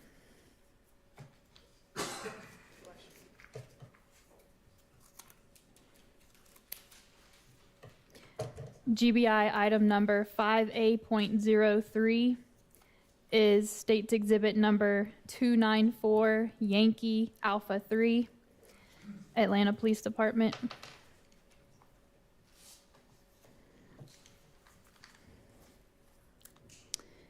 GBI 5A.04 is state's exhibit number 294 Yankee Alpha 4, Atlanta Police Department.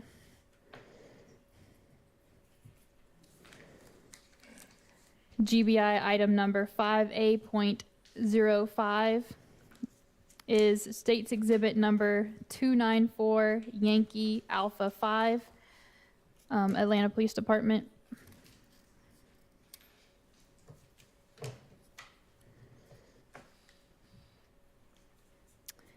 GBI item number 5A.06, submitted from Atlanta Police Department, is state's exhibit number 294 Yankee Alpha 6.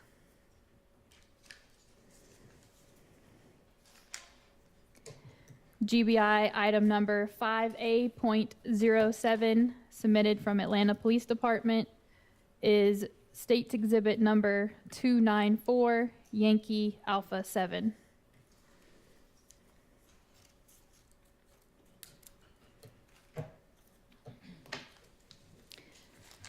GBI item number 5A.08, submitted from Atlanta Police Department, is State's Exhibit number 294, Yankee Alpha 8.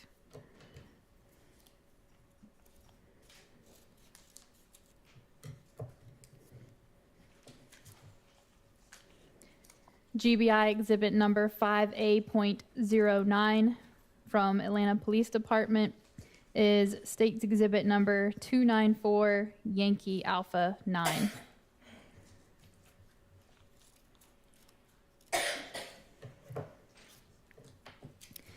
And State's Exhibit GBI item number 5A.12 is from Atlanta Police Department and is State's Exhibit number 294, Yankee Alpha 10.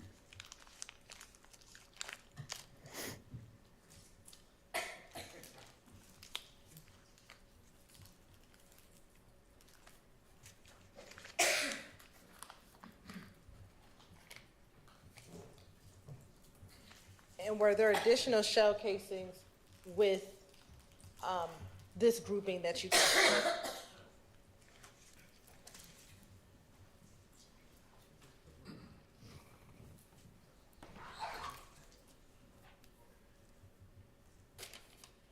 Yes.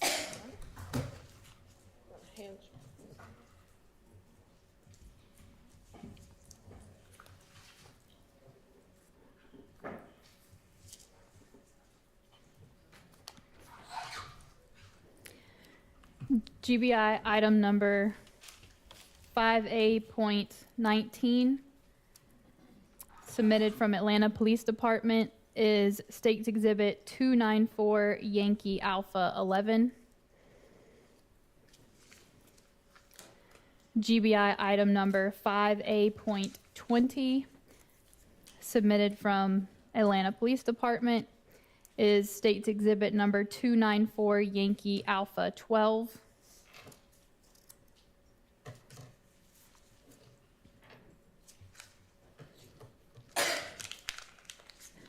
GBI item number 5A.21 from Atlanta Police Department is State's Exhibit number 294, Yankee Alpha 13.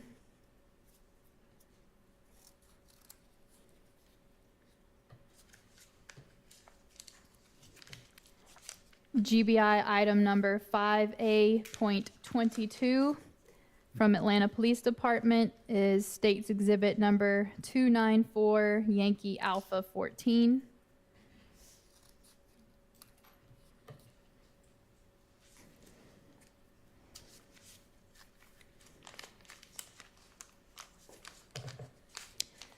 GBI item number 5A.23 from Atlanta Police Department is State's Exhibit number 294, Yankee Alpha 15. GBI item number 5A.24 from Atlanta Police Department is State's Exhibit 294, Yankee Alpha 16.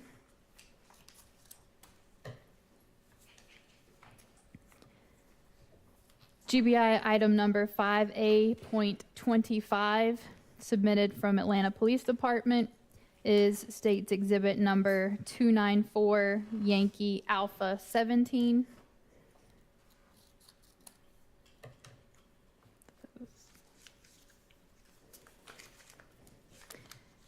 GBI item number 5A.26 from Atlanta Police Department is State's Exhibit 294, Yankee Alpha 18.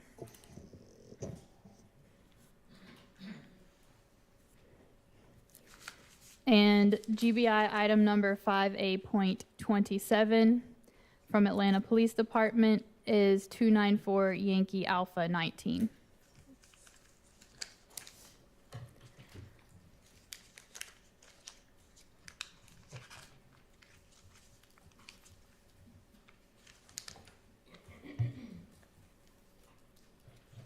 And I'll first ask, in total, how many shell casings are these?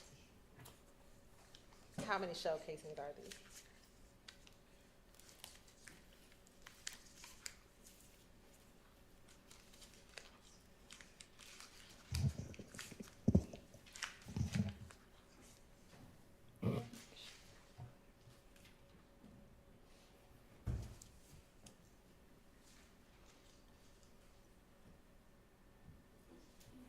There are 19 in front of me, and give me a second and make sure with my worksheet that that aligns with the number that I looked at as well.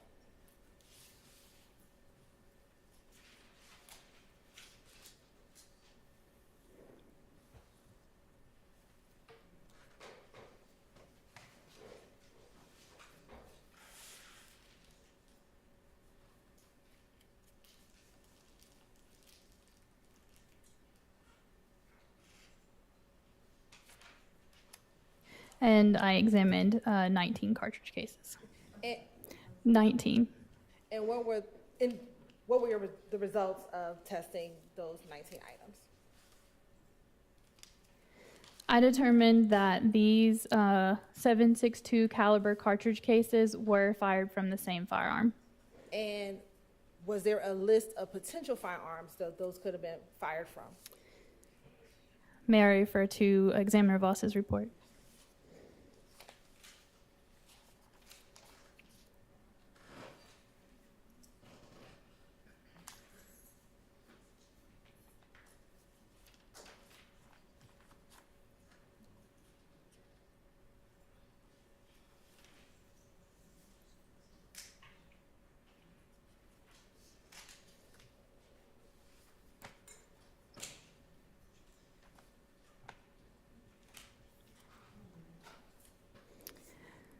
The report states that they're consistent with being fired in SKS, AK-47, and their variant type 7.62 by 39 millimeter pistols and rifles. And that the list is an investigative lead and is not intended to be an all-inclusive list. And that would also go for the other list of firearms as well. And earlier you said that the grouping 2A, 2B, 2C, 5B06, and 5B08, those are also consistent with being fired from an SKS or AK-47 style rifle. Is that fair to say? That was the determination of the type of weapon, yes. Were that first group, the 2A, 2B, 2C group, and then this last group, were they fired from the same SKS AK-47 type rifle or different? So that is a comparison of a bullet grouping versus a cartridge case grouping. So like I discussed earlier, I would not have compared the bullet grouping to the cartridge case grouping.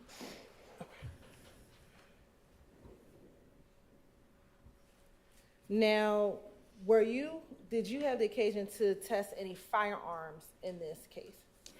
I did do a verification of one firearm to a grouping of cartridge cases to determine if that firearm fired those cartridge cases.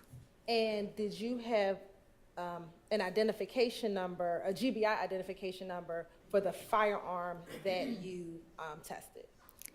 The item number from the GBI for the firearm that I verified was item 1A, and it was also under a different case number than the one we've been referencing throughout this, and that case number was 2015-100-2121. And do you know what type of gun that was? I would have to refer to Examiner Voss's report. Would that help refresh your memory? Yes. Okay.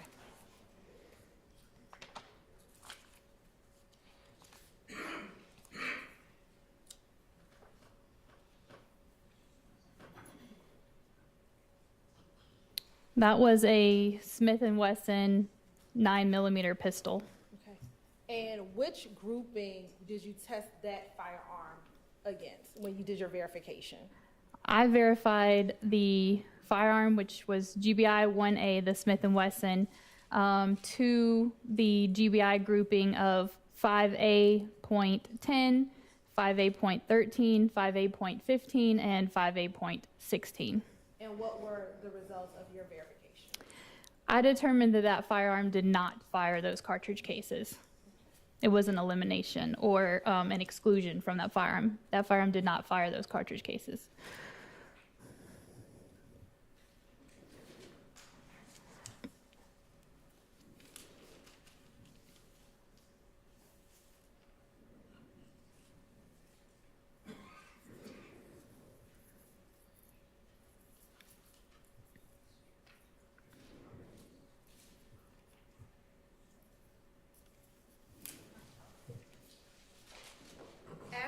doing the verification, what would have been your next step?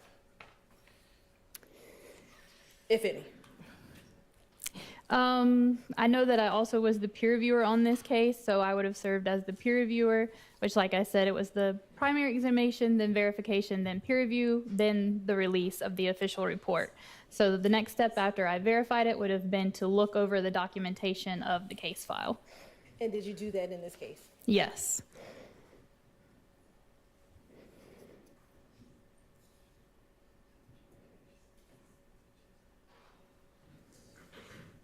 And what were the results of your peer review? Was it that everything was in order and ready to be released? So an official report can only be released once it passes all of those phases, and a report was released in this instance. So it would have passed through all of those steps that I talked about. And did that conclude your involvement in the case once you verified and peer reviewed the items in front of you, as well as the gun that we just discussed? Other than testifying today, yes. All right, Your Honor, that concludes my questioning. All right, are there defense questions for this witness? Okay, go ahead.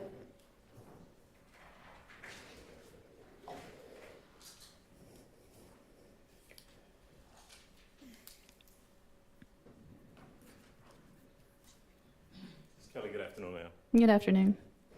Good to see you again. You and I have met before, is that right? You said, but I'm sorry, I don't recall. I'm not memorable over in DeKalb County. I have testified in DeKalb County, but I try not to remember. It's not just me. All right, so I've got just a few questions for you, if you don't mind. So I heard you testify about everything that you've got in front of you, and you made reference to reports and peer reviewing. Now, when these items of evidence initially came into the GBI crime lab, you were not the first person charged with doing any sort of examination or comparison, is that correct? That's correct. I was not the primary examiner assigned to this case. The person who would have been assigned to the case is someone by the name of Mr. Voss, David Voss, is that correct? Correct. Okay, and so jumping forward a little bit, your testimony ended with you talking about the results being peer reviewed. Are we talking about any examination or comparisons that you did were peer reviewed, or are we talking about Mr. Voss's results being peer reviewed? So the peer review would have been a collection of all of the documentation within the case file. So looking over the worksheets where, you know, an examiner collects all the data in their case file. So it would have been looking through and making sure that all of the paperwork was in line is what a peer review process was. Okay, and so in terms of determining, and I heard you refer, when you talk about the different categories or types of guns that those items could have been fired from. You had a list of names, different types of guns. Those are determinations made by Mr. Voss that you then reviewed, is that right?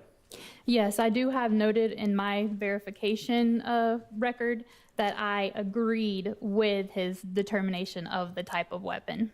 Okay, so am I correct that these items of evidence, everything that's in front of you, came into the GBI crime lab somewhere around January the 13th of 2015? Does that sound about right?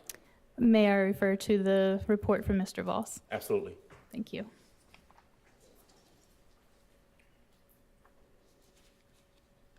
Would you like for me to read the dates specifically off the report? No, if it helps to refresh your recollection by looking at the report as to what date those items of evidence came in, that's all I'm looking for. So there was a submission on January 13th of 2015 from Atlanta Police Department. There was a submission on January 15th, 2015, January 20th, 2015, and January 13th, 2015, according to the report issued. Okay. And customarily, when these submissions come in to the GBI crime lab, they come in from a particular agency. In this case, it would have been the Atlanta Police Department, correct? The Atlanta Police Department, and I believe earlier there was also evidence from the Fulton County Medical Examiner as well. Okay. It would have been on the same case, though. True? There are several cases represented. We have mainly been talking about one, but I did also mention a firearm from a second gun that I also compared. And the information that you have, or that the GBI has, when that information comes in, is that it's coming in this case, the items that came from the Atlanta Police Department came from an investigator, J. Thorpe Jr. Is that right? May I again refer to the report? Absolutely. Thank you.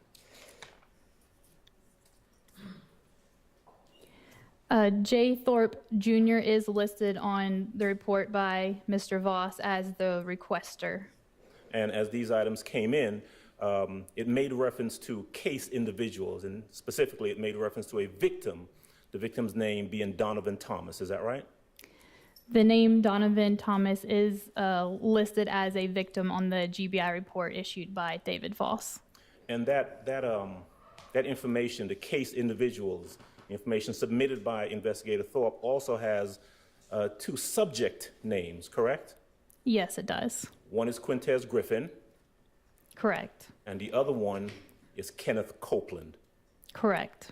And those are the subjects listed on the request for evidence examination or testing that was submitted by J. Thorpe Jr. back in January of 2015.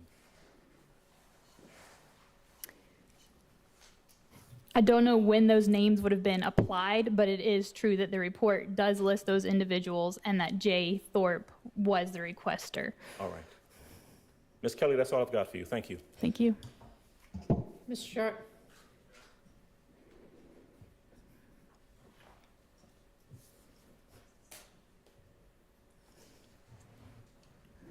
Kelly, good afternoon. My name is Max Shard, okay? Nice to meet you. Nice to meet you.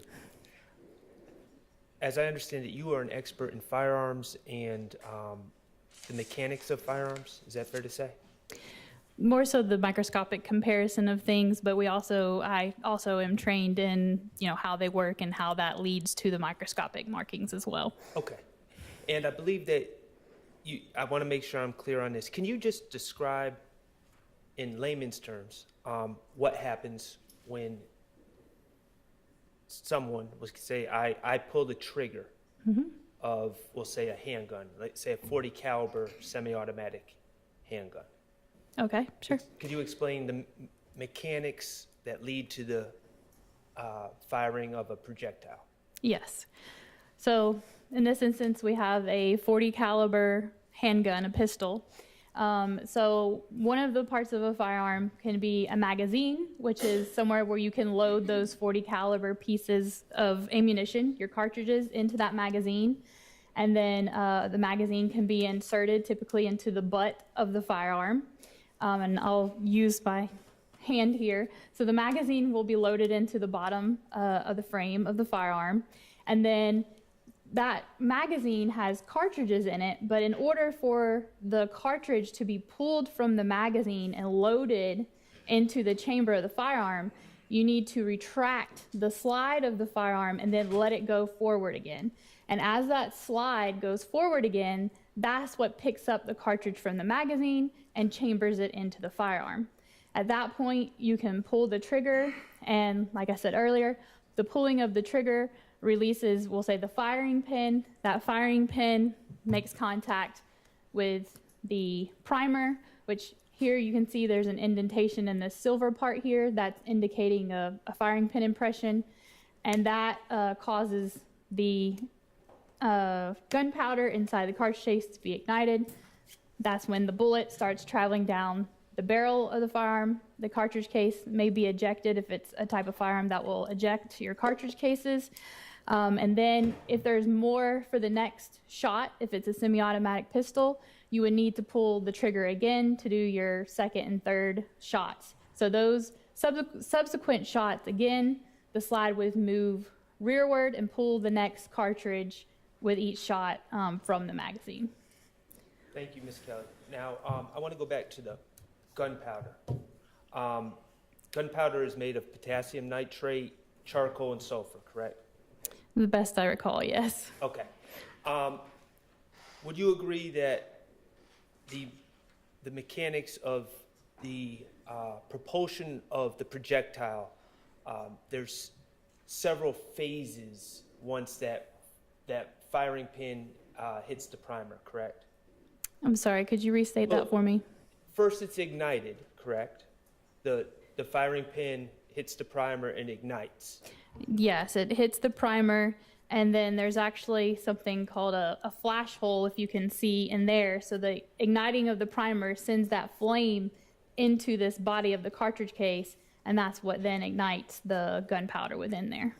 And once the gunpowder is ignited, it sets off a chemical chain reaction called the combustion phase, correct? Yes, that is the firing of the firearm, as I stated, does occur because of the combustion.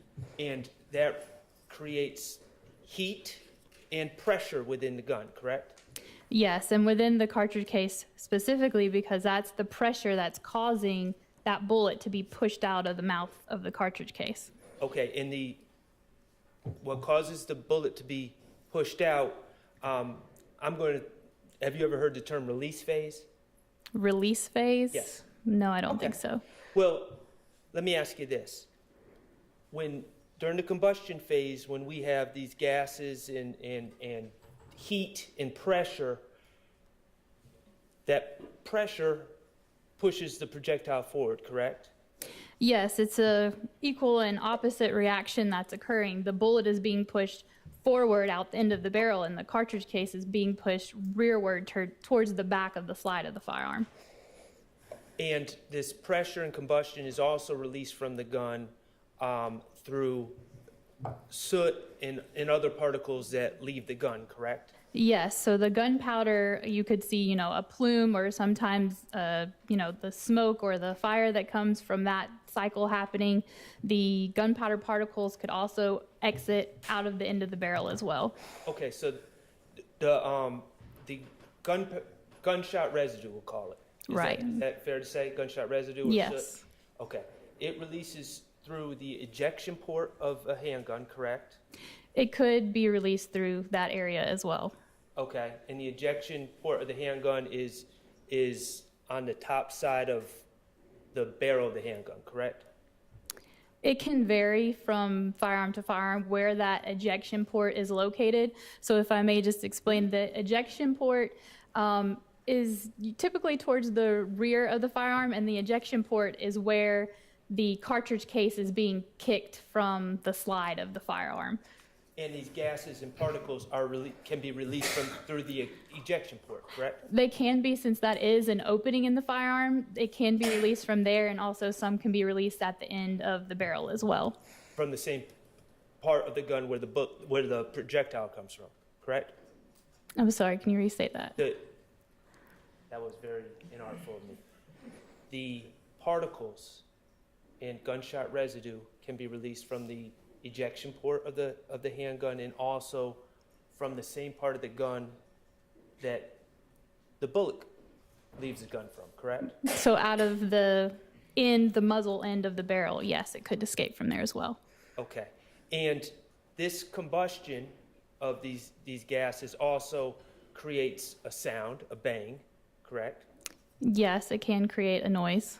And it also creates a bright flash of light, correct? It may, and that can vary depending on the type of gun as well, Okay. or ammunition. All right.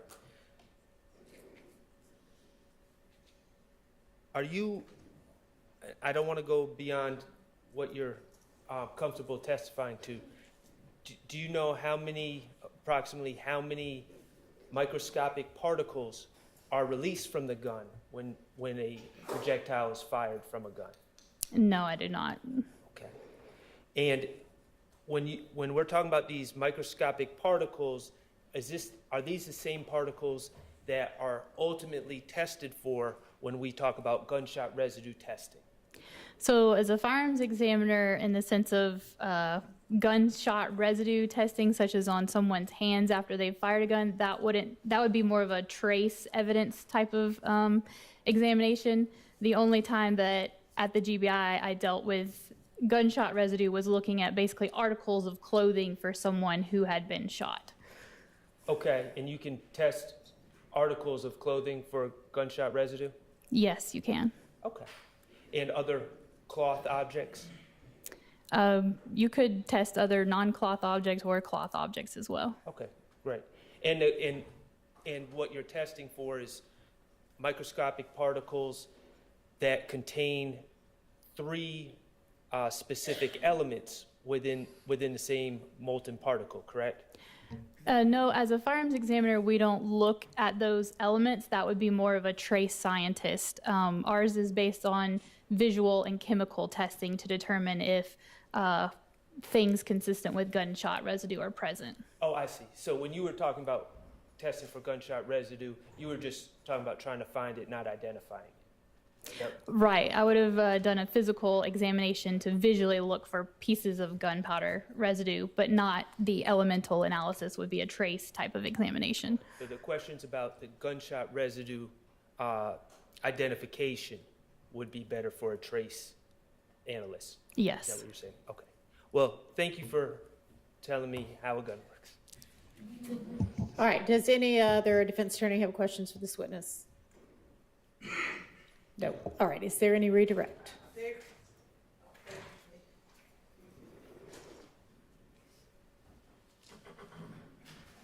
Ms. Kelly, we talked earlier about the item 1A from case number 2015-100121A. What was the serial number for that weapon? I would need to refer to Examiner Voss's report. Would that help refresh your memory as to the serial number? Yes.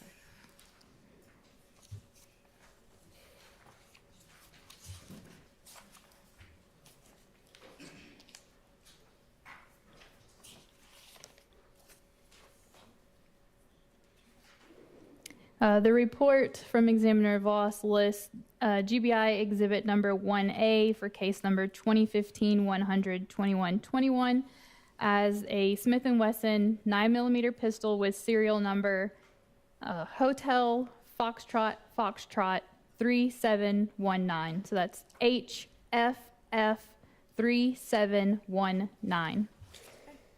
And I'm going to approach you with State's Exhibit 470Y. Is that a copy of Mr. Voss's report that you've been referencing on both cross-examination and direct examination?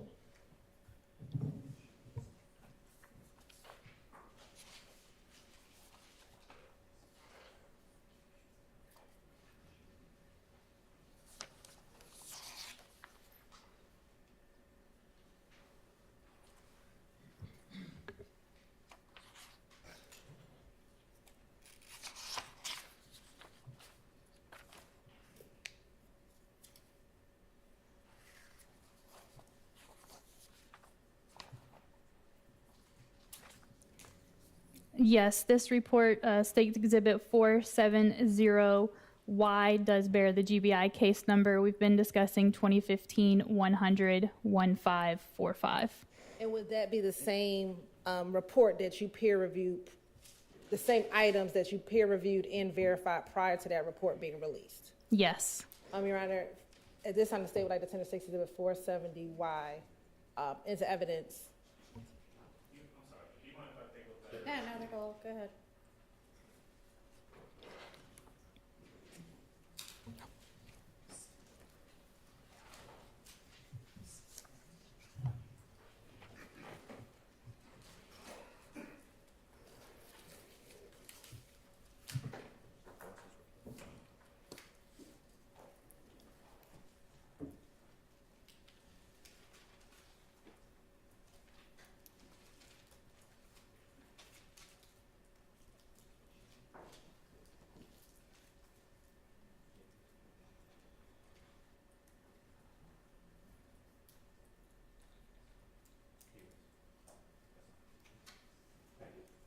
Sure.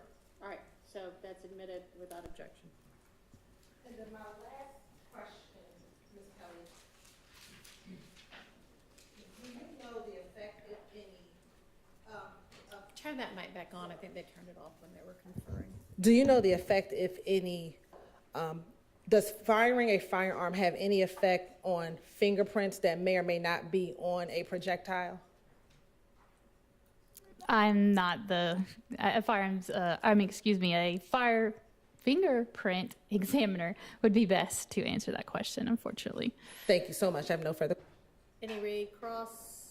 Thank you on behalf of Mr. Williams. No additional questions. Okay, thank you for your time and you are excused. Thank you. Your Honor, with respect to our next witness, I need to just approach briefly. Okay. While Ms. Douglas is approaching, can I clean up the witness thing?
Okay, come on.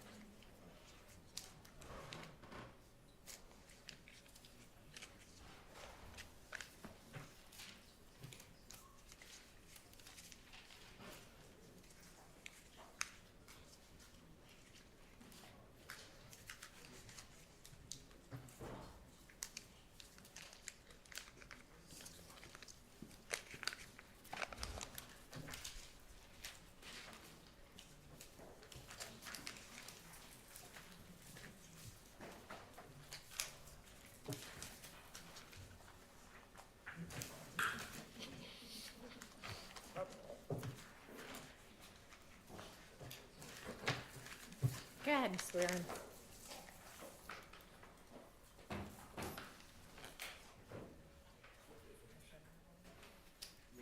Yes. You swear affirm testimony you give in the truth, whole truth, nothing but the truth? I do. Let's see.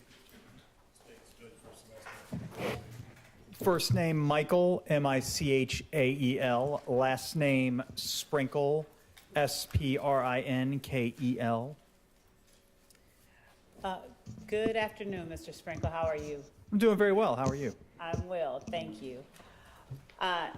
Mr. Sprinkle, would you please tell the jury where it is that you work? I am a deputy district attorney at the office of the Fulton County District Attorney here in Atlanta, Georgia.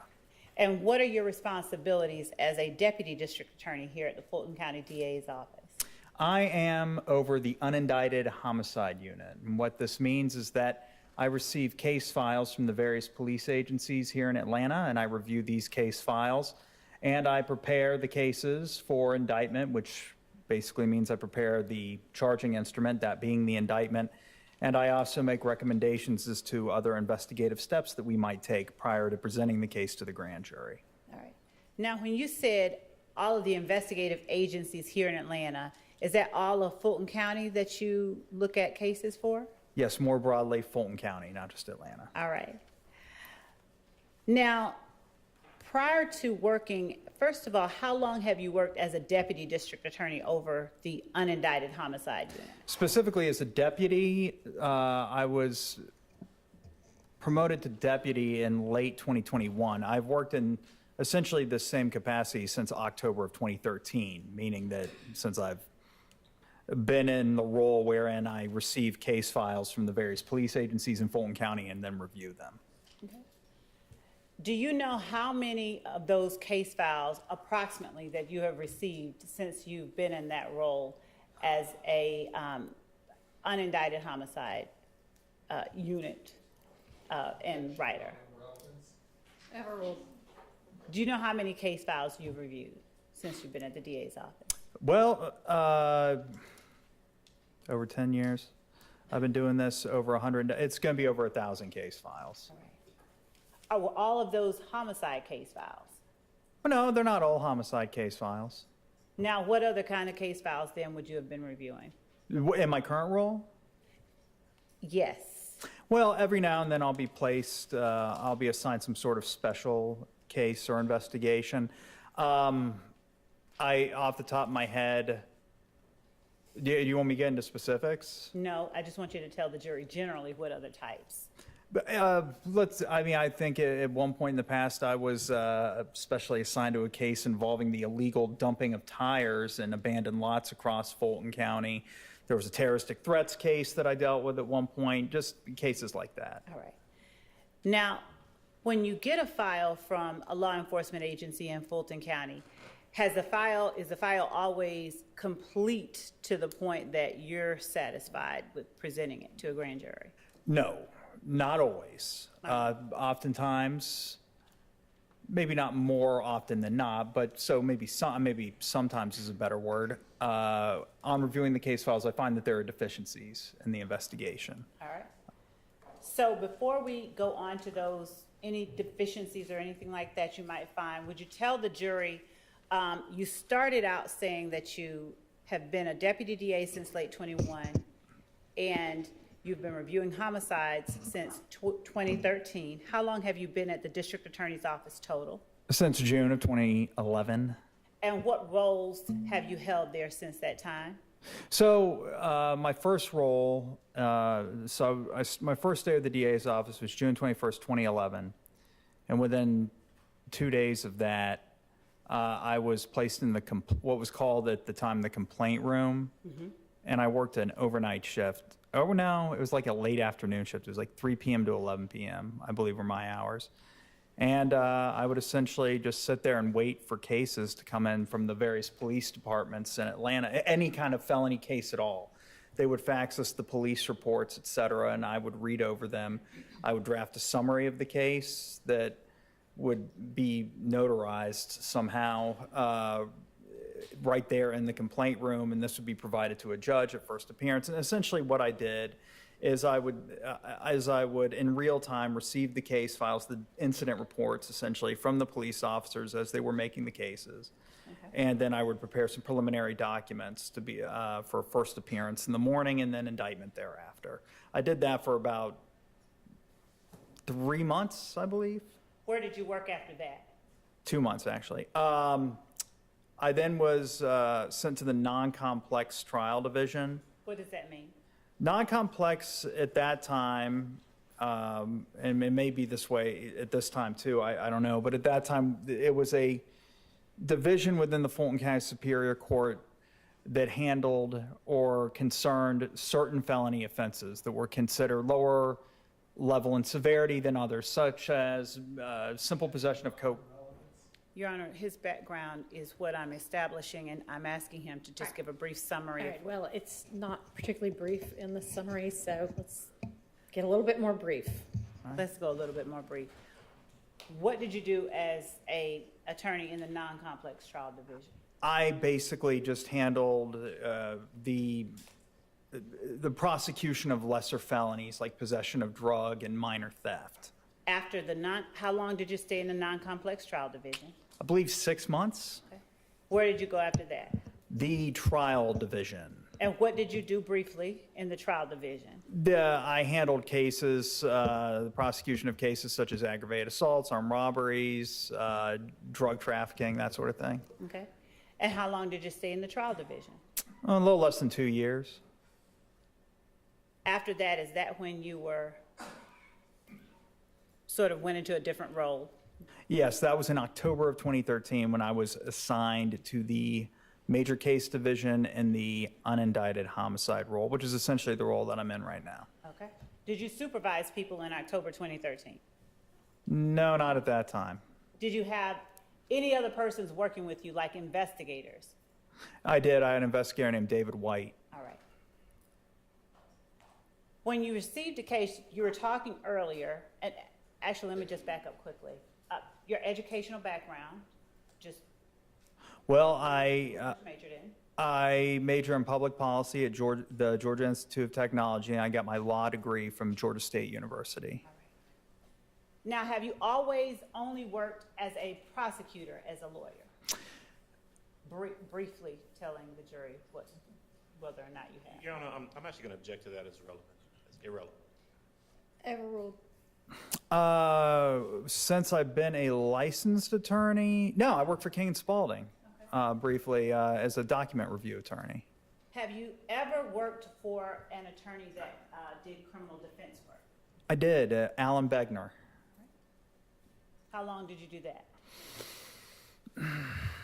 2007 to 2010, I believe.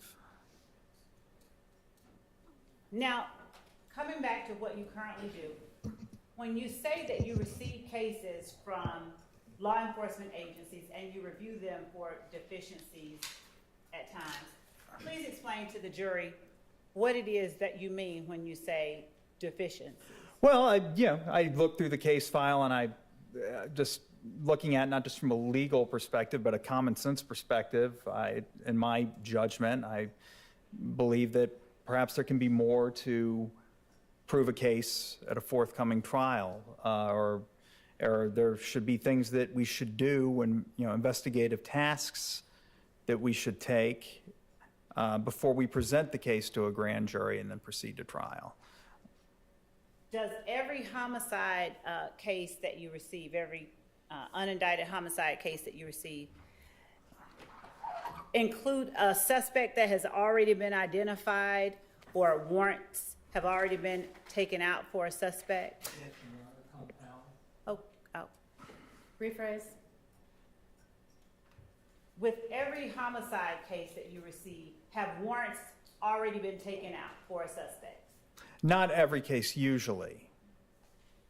What have subjects or suspects been identified in every homicide case that you receive? Yes, I would say generally there's at the very least a person of interest. Okay. Under what circumstances do you receive case files where warrants haven't been taken out? Well, that could be an instance in which the police feel that they, like I said, have at the very least a person of interest in mind, but they would prefer the DA's office to review the case file prior to them.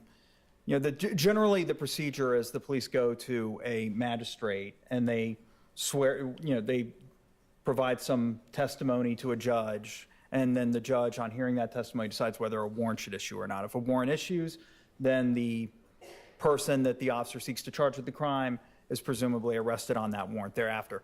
But sometimes the police may feel it necessary to consult with me prior to doing that. So they'll send me the case file and I'll review it and I'll consult with the police as to what perhaps they or we can do to improve the case and find more evidence prior to their seeking of an arrest warrant or are presenting the case to a grand jury. Are you a certified law enforcement officer? I am not a law enforcement officer. So what types of things, if you would tell the jury, is it that you are able to do that law enforcement isn't able to do when you get these cases that you feel should have more done? Objection, Your Honor, that calls for speculation. Why don't you rephrase? Okay.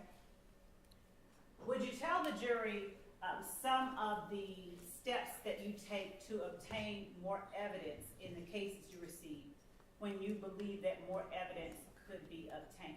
Well, I draft search warrants, which law enforcement officers that work for the DA's office review with me. I already mentioned investigator David White, but there have been others that I've worked with because the DA's office investigators are certified, post-certified law enforcement officers. Okay. And they work with me on the cases. And after I review the case file and discuss the case with them, I'll draft the search warrants and I'll go over it with the law enforcement officer, with the DA's office, and then they'll present it to a superior court judge. And so these search warrants can be for things like cell phone records, social media accounts, et cetera. I can subpoena things on behalf of the grand jury. Certain records for which finding a probable cause is not a condition precedent to receiving the records, like basic cell phone subscriber and incoming, outgoing call data can be obtained with a subpoena. I can do that. Also, I can also subpoena witnesses to the grand jury, which is something the police can't do. Do you collaborate with law enforcement officers in further investigating cases, in any of the homicide cases that you receive? Yes. Do you discuss with them steps that they might take to strengthen or to better investigate their cases? All the time, yes. So are they also capable of drafting these search warrants for cell phone records, social media, and all of the things you just testified about to the jury? Yes, they are. So why is it that you then would need to be doing these things with files that you receive from a law enforcement agency? Well, sometimes, not all the time, but sometimes after the police make an arrest, they feel like their work is done, essentially. I really don't know how to articulate that any better than I just did. And as a result of that, we being myself and the people with whom I work at the DA's office, have to take over the investigation and obtain some of these search warrants ourselves. When you say social media, cell phone records, and all of the other items that you obtain search warrants for, how do you make a determination if the law enforcement agency hasn't already gathered them, where to look and what to get? Well, there's a lot that I can glean from just reviewing what it is that law enforcement did find. Let's say, this is not specific to this case at all. This is just a hypothetical. But let's say I obtain a file from law enforcement, and they did obtain, some cell phone records, okay?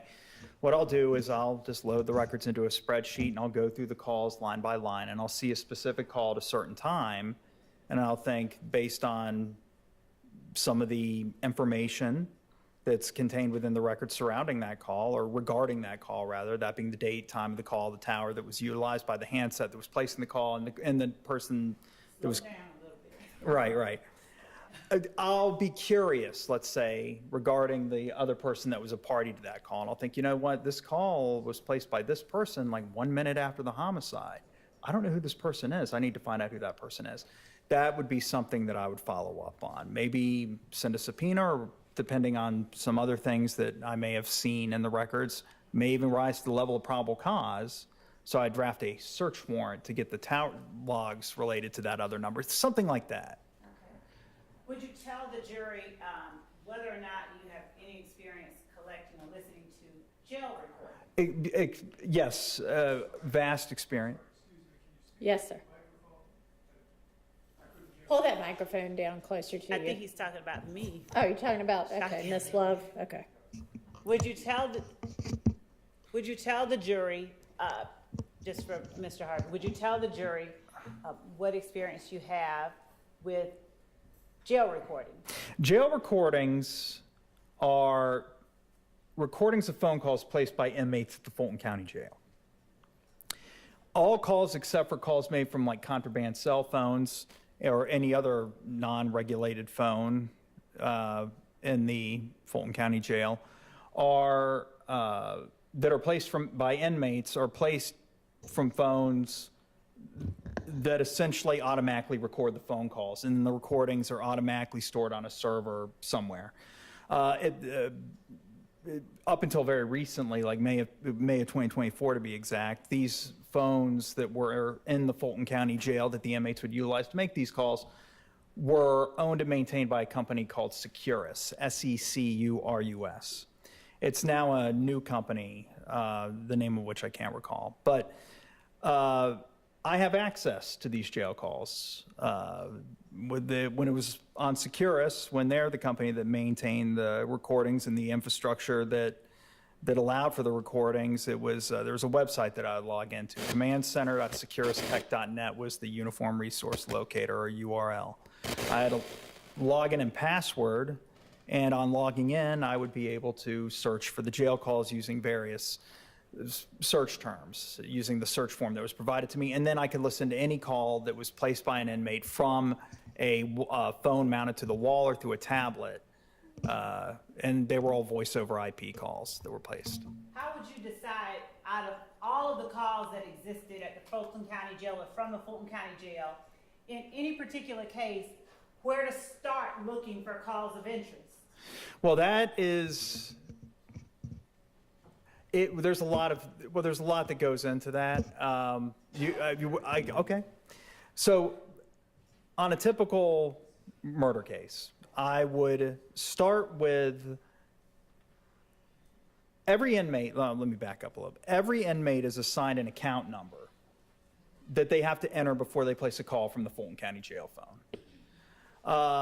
They then have to follow that account number with a PIN. So they type in their account number, they type in their PIN, and then they place a call from the Fulton County Jail, and it debits money from an account that's been set up so they can place calls, because every call costs money. All right. So what I would do is I would first run a list of all numbers, all phone numbers that the inmate called. I'm going to object based on relevance, based on bolstering. That'll be my objection. Your Honor, one, this witness will be talking about certain steps that he took to further the particular investigation of the case that we're here on, and how he did it and the extent to which he, the steps and the extent to which he went to find certain things are relevant in terms of how exhaustive his efforts were. So it'll allow the jury to gauge. Why don't you just ask him if his efforts were exhaustive? Well, Your Honor, I think it's relevant that the jury understand what he did to narrow down those numbers that he. Okay, well, let's get to that without there being a treatise on all of this. Okay. All right, Mr. Sprinkle, without the treatise, how do we, can you give us a more, or give to the jury, a more condensed version of how you determine what calls you want to look at out of the thousands of calls that exist?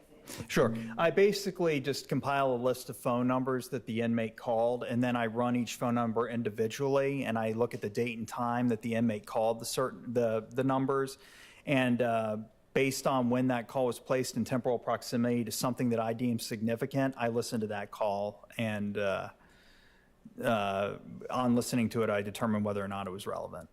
And when you say you run each call individually, what does that mean with the Securus system? You can search for calls based on phone number only. So you can, in the search field in this form at that website that I said that I log into, you can just type in a phone number and a date range and ask the system to return all calls placed to a certain number by any inmate in the entire facility for a certain time period.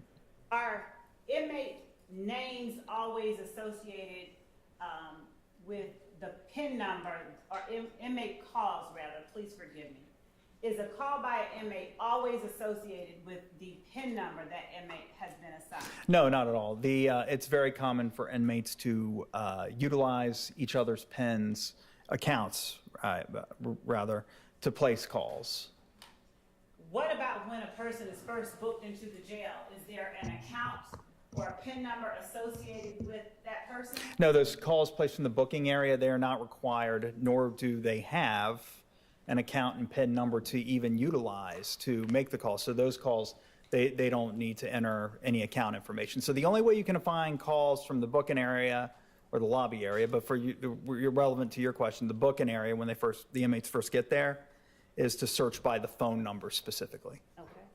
Now, do you listen to, when you say that all calls are recorded, do you go and listen to calls between inmates and their attorneys, things that are privileged?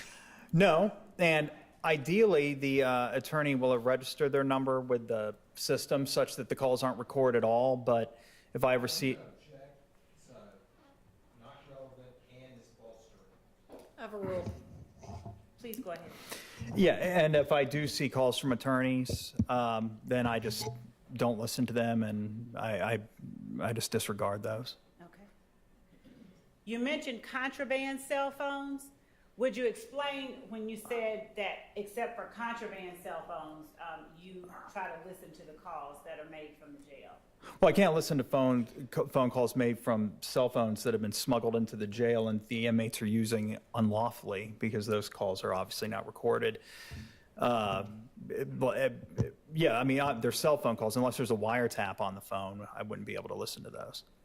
We'll come back to the wiretap, but do you ever have access to calls or cell phones, rather, that were smuggled into the jail and used illegally? Occasionally. Objection, asked and answered. Overruled. Occasionally, yes. There will be cell phones that are seized from inmates at the Fulton County Jail, and the contents of them are digitally forensically extracted, and I will review those, yes. When you're talking about them being digitally forensically extracted, could you break that down in lay terms? So, sure. A cell phone, as I think we all know, has a port on it, generally that you plug a charging cable into to charge it, but also with most, if not all, modern cell phones at this point, that cable can also allow for the transmission and of data to and from the phone. And so when a phone is seized by law enforcement, there's certain software that law enforcement can use to basically plug the phone up to the computer using that same port that can send and receive data. And this software can make an exact copy of the contents of the phone. It's called a forensic data extraction of the phone. It creates a forensic image, digital image of the phone. And it's meant to ensure that the contents of the phone are not altered at all in this process. And it allows, through the specialized software that law enforcement utilizes, to read the forensic image that is created from this process, to inspect the contents of the phone, such as the text messages, images, videos that were filmed and photographed by the phone, etc. Can you do or find social media content on those extractions as well? You can. There's subsections of the reports. One of those is the, or not just Instagram, but social media accounts that are registered to various apps in the phone. So yes, those are in there as well. And do you ever use those extractions to aid in furthering an investigation into the homicides that you receive? Yes. How do you decide what or how to find social media accounts of interest when you're investigating unindicted homicide cases? Well, there's a lot that goes into that. Are you saying if I were to have a person of interest or anyone really, and I just wanted to find their social media accounts?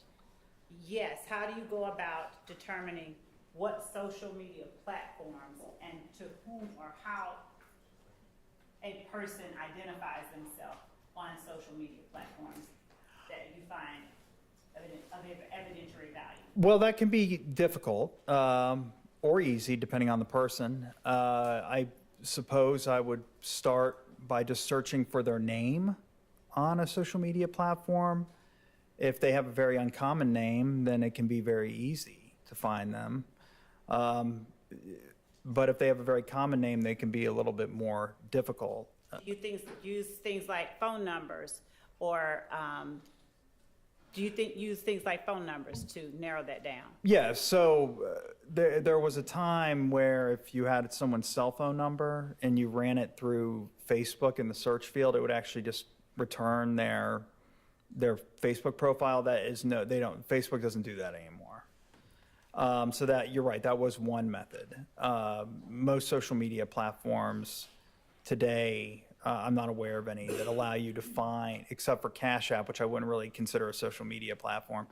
But things such as like Snapchat or Instagram or TikTok, et cetera, I'm not aware of any of those that allow you to search by phone number now.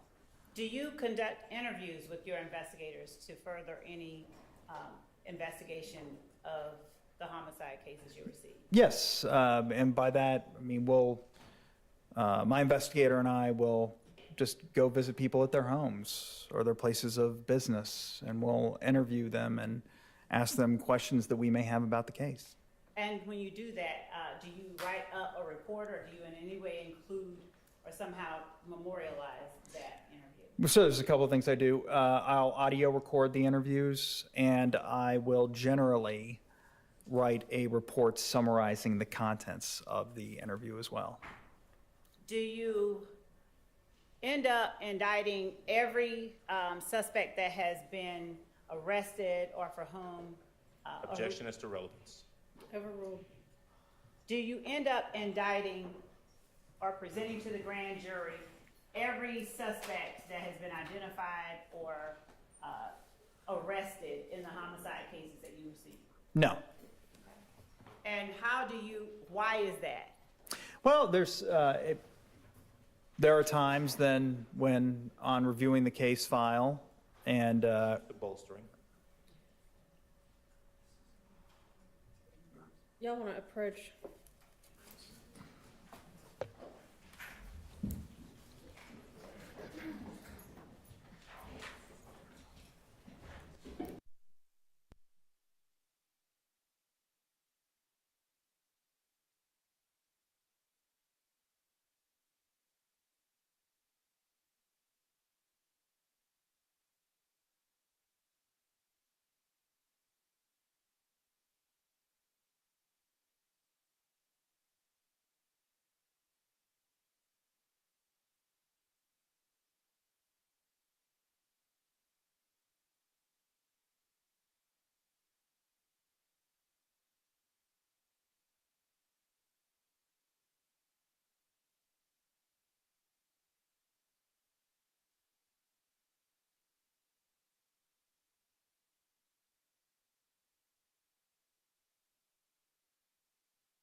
see y'all in the morning.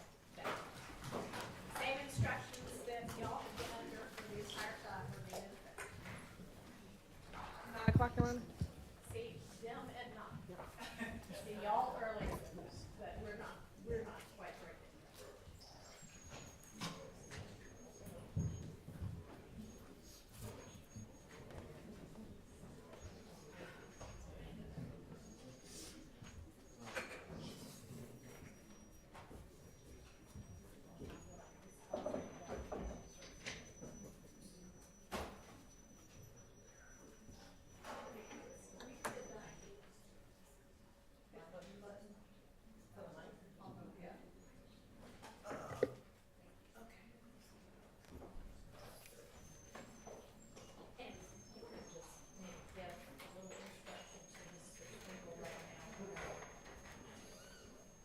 With everybody here, if you want to give, I don't know where that noise is coming from.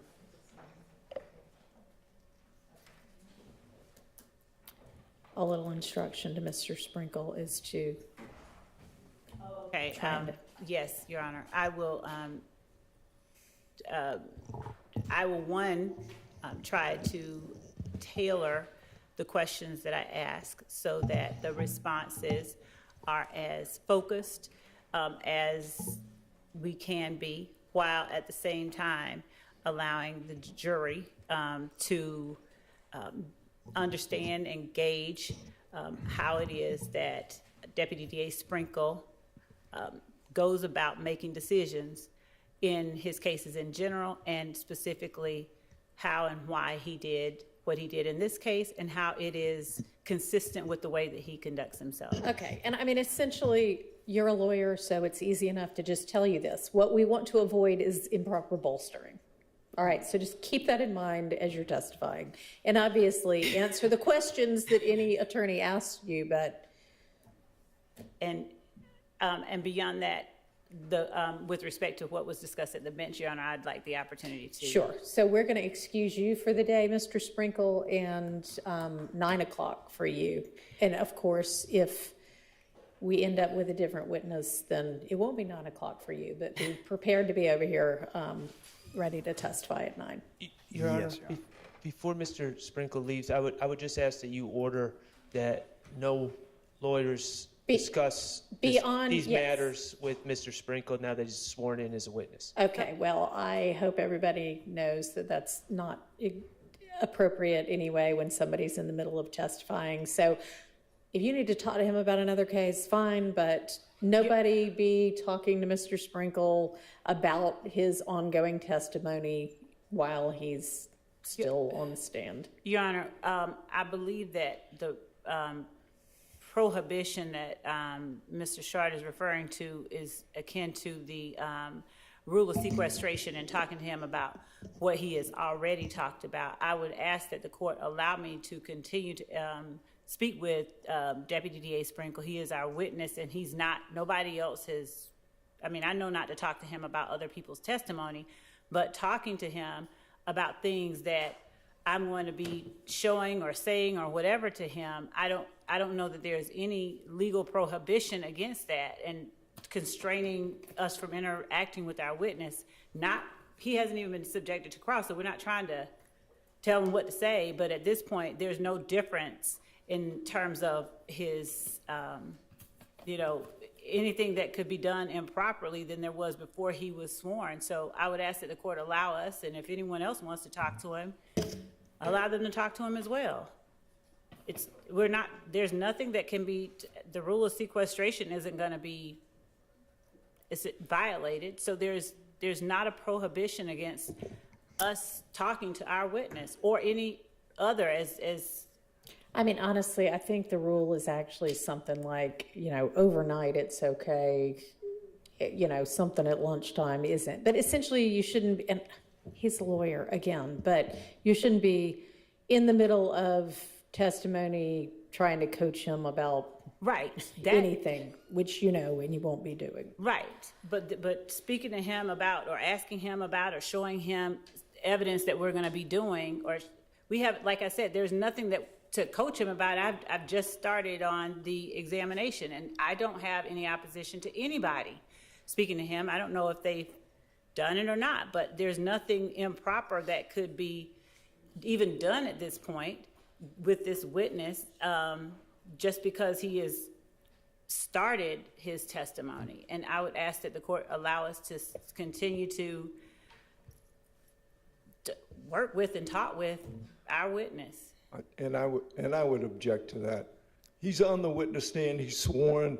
That's every opportunity to talk to the witness about his ongoing testimony. If you hadn't talked to him about what you're gonna show him before now, it's too damn late, number one. All right, Mr. Harvey, you keep talking to opposing counsel, and as you know, practicing law for as long as you have, you're supposed to talk through the court, okay? So can you please Sure. try to do that? Sure, there's Thank you. every opportunity. You should have taken the opportunity to talk about his testimony before he got on the witness stand. He's a sworn witness now. And the case is Perry versus Leak. It's a United States Supreme Court case in which the government said that a defendant's lawyer can't talk to his own client overnight because it was improper to talk to a witness while the witness was on the witness stand.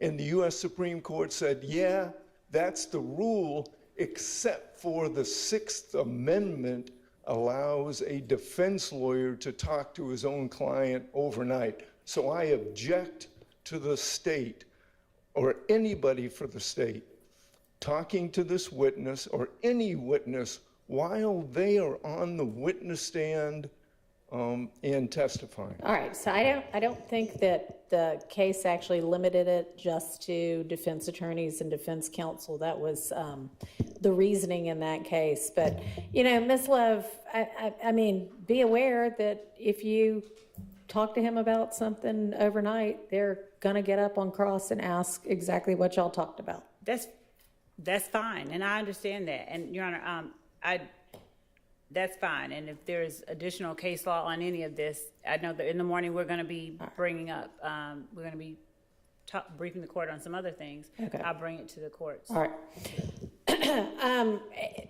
Thank you, Mr. Sprinkle. That actually reminds me, so when Ms. Smith was on the stand, and I may have heard it wrong, but I think that she said that, you know, of course I know this because the trial's been on, you know, live stream.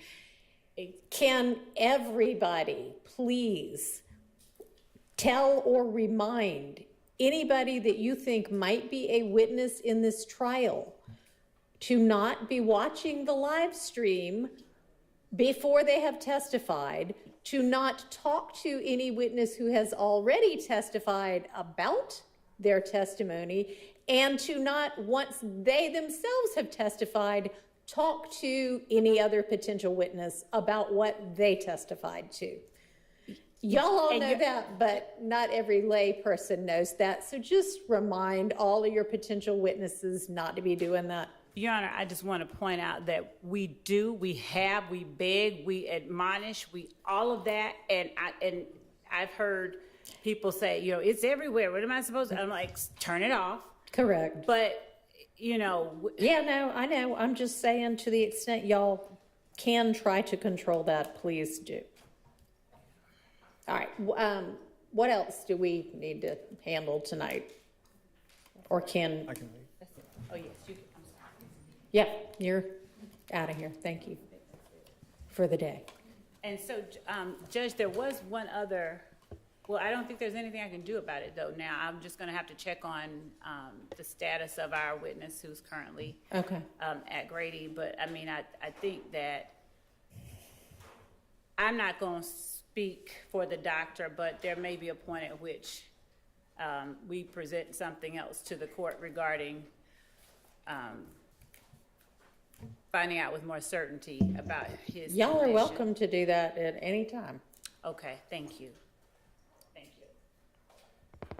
Your Honor? Yes, sir. Can I, and I could email it to everyone as well, but I have a couple of cases I'd like you to consider All so right. we can just start running in the morning. Vega, VEGA versus State. It's 285 Georgia, 32. It's in Division 3. It's a 2009 case. The cases it relies upon are still cited in 2023. And it specifically what we're targeting is where the conduct and the motives of the actor are not matters concerning which the truth must be found, i.e. are irrelevant to the issues on trial, then the information, etc., on which he or she acted shall not be admissible. Only in rare instances will the conduct of an investigating officer need to be explained. Otherwise, Hang on just a second. Of course. Sorry, have the deputy going in and out of the jury room, and it looks like some of them are still in there. Go ahead. Only in rare instances will the conduct of an investigating officer need to be explained. Otherwise, it is error to permit an investigating officer to testify under the guise of explaining the officer's conduct to what other persons related to the officer during the investigation. The mere circumstance of an officer's initiation and continuation of an investigation without more is not relevant to the inquiry. And the reason, there's also Leslie, by the way, Leslie versus State. That's 355 Georgia Appeal 244. 355 Georgia Appeal 244. It's in Division 7. It's a 2020 case. It says the exact same thing. But yeah, and my understanding of those cases, and it used to be, especially before our new evidence code, that every time there's a hearsay objection when there was an officer on the stand was, oh, it's to explain his conduct, and that's hardly ever relevant. This is A, not just an investigating officer, but B, if Ms. Love, I know you had said some things up at the bench that I think are relevant in responding to this issue of whether, I don't know if it's so much his conduct, but, I'm sorry? The practice that he goes about in deciding to sometimes not, I guess, bring an indictment against somebody that had been arrested. Yes, Your Honor. The decision, the way that he does his job. I mean, yes. I just want the court to appreciate this then. Then are we allowed to bring in people who've been exonerated by DNA from the Fulton County District Attorney's Office under Michael Sprinkle murder case that has been found to be innocent? Do we get to bring in individual people who say that they were wrongly charged in their murder case after indictment was dismissed? Do we get to bring in people who have pled guilty but will explain, I only pled guilty even though I'm innocent? Because this is just opening up, to me, the DA's office reputation. I could put my reputation in this courtroom as well. I could have a lot of people come in and say, I believe beautiful things, but we don't do that. And that's Which is why, as you know, up at the bench, I instructed Ms. Love to focus and tailor her questioning so that it focuses on what he did in this case. okay. I thought we were still talking about okay. And I agree with you. Whatever he did in this case may or may not be relevant, but right now he's talking about, I don't indict everybody that's brought to me. Sometimes law enforcement doesn't do a good job, so I have to pick up the pieces. I don't see why that would do anything. I don't know why Ms. Love asked that question anyway, but it's Ms. Love's case. It's the state's case being led by Ms. Love. But one thing that I think it is, this is not the typical case in that the defense actually in this case has a couple of people, I think, who were once indicted for the murder of Mr. Thomas who no longer are, and we have this other set of people now indicted. And there has been very much suggestion through defense questioning of witnesses thus far, and I don't know, I suspect will be an opening and a closing as well, which is entirely appropriate as a defense counsel to do, but to poke holes in the state's case by saying, these people, law enforcement thought it was them, XYZ, and all of a sudden, you know, it's not. So y'all actually have somebody you're pointing to and saying, this is who ought to be being prosecuted, but they're not. And it's because of, I don't know, whatever reasons y'all come up with to argue. But that, I think, takes it out of the general, well, conduct's never relevant, because neither side should be hamstrung in not being able to counter what the one side is saying about the case. So.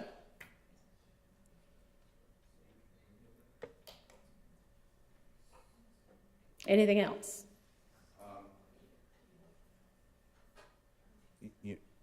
If it's tailored, then we can do it Yeah. question by question, but right now it's very broad. Yeah, I agree. And I do not want Mr. Sprinkle sitting up here saying, you know, hey, I'm brilliant, and when I decide, you know, somebody should be prosecuted, it's because I know, or obviously he's not going to do that, but anything like that, because his thoughts about it aren't really relevant. And Your Honor, that is the point that I was actually trying to stay very narrowly focused on, because it's not about his thoughts, but there has been a persistent assertion by way of cross-examination and whatnot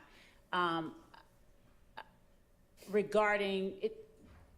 I won't say impugning, but it kind of is why certain decisions were made. There have been questions posed that have been stricken, that have amounted to they were just after this person, or you ignored this person. And even when we have witnesses that have testified and, you know, backed up and been given immunity and said certain things, the suggestion has been made that they were given immunity because, you know, the state only wanted to go after X, Y, or Z. And I believe that it is very relevant and important for the jury to be able to gauge what at least was done in this case.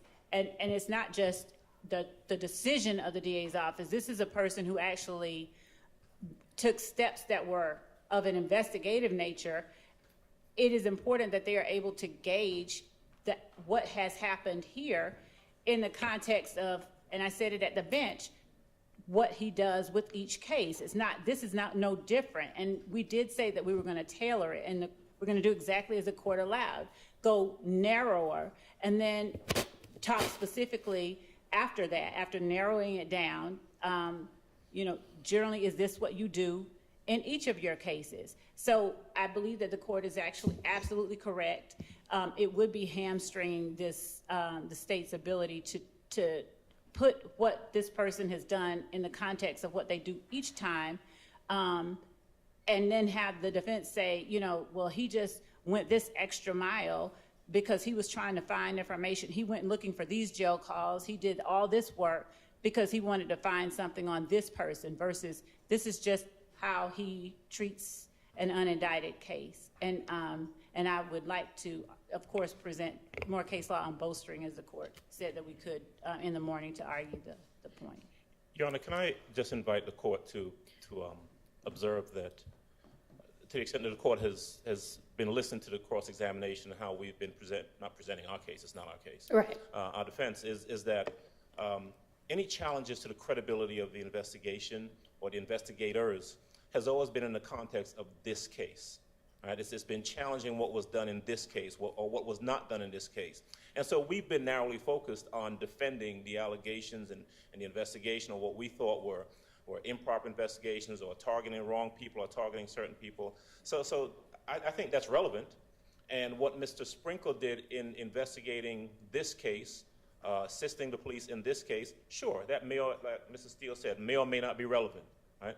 But for him, again, and I don't want to repeat everything that's been said already, but to have him go on and talk about, well, you know, in this case, hypothetically, I may do this because this is why, and, you know, for him to go into explaining about the secure system, and, you know, this is what inmates do when they get to the jail, when they're down in booking versus elsewhere, all of that is really not necessary for the jury's consideration.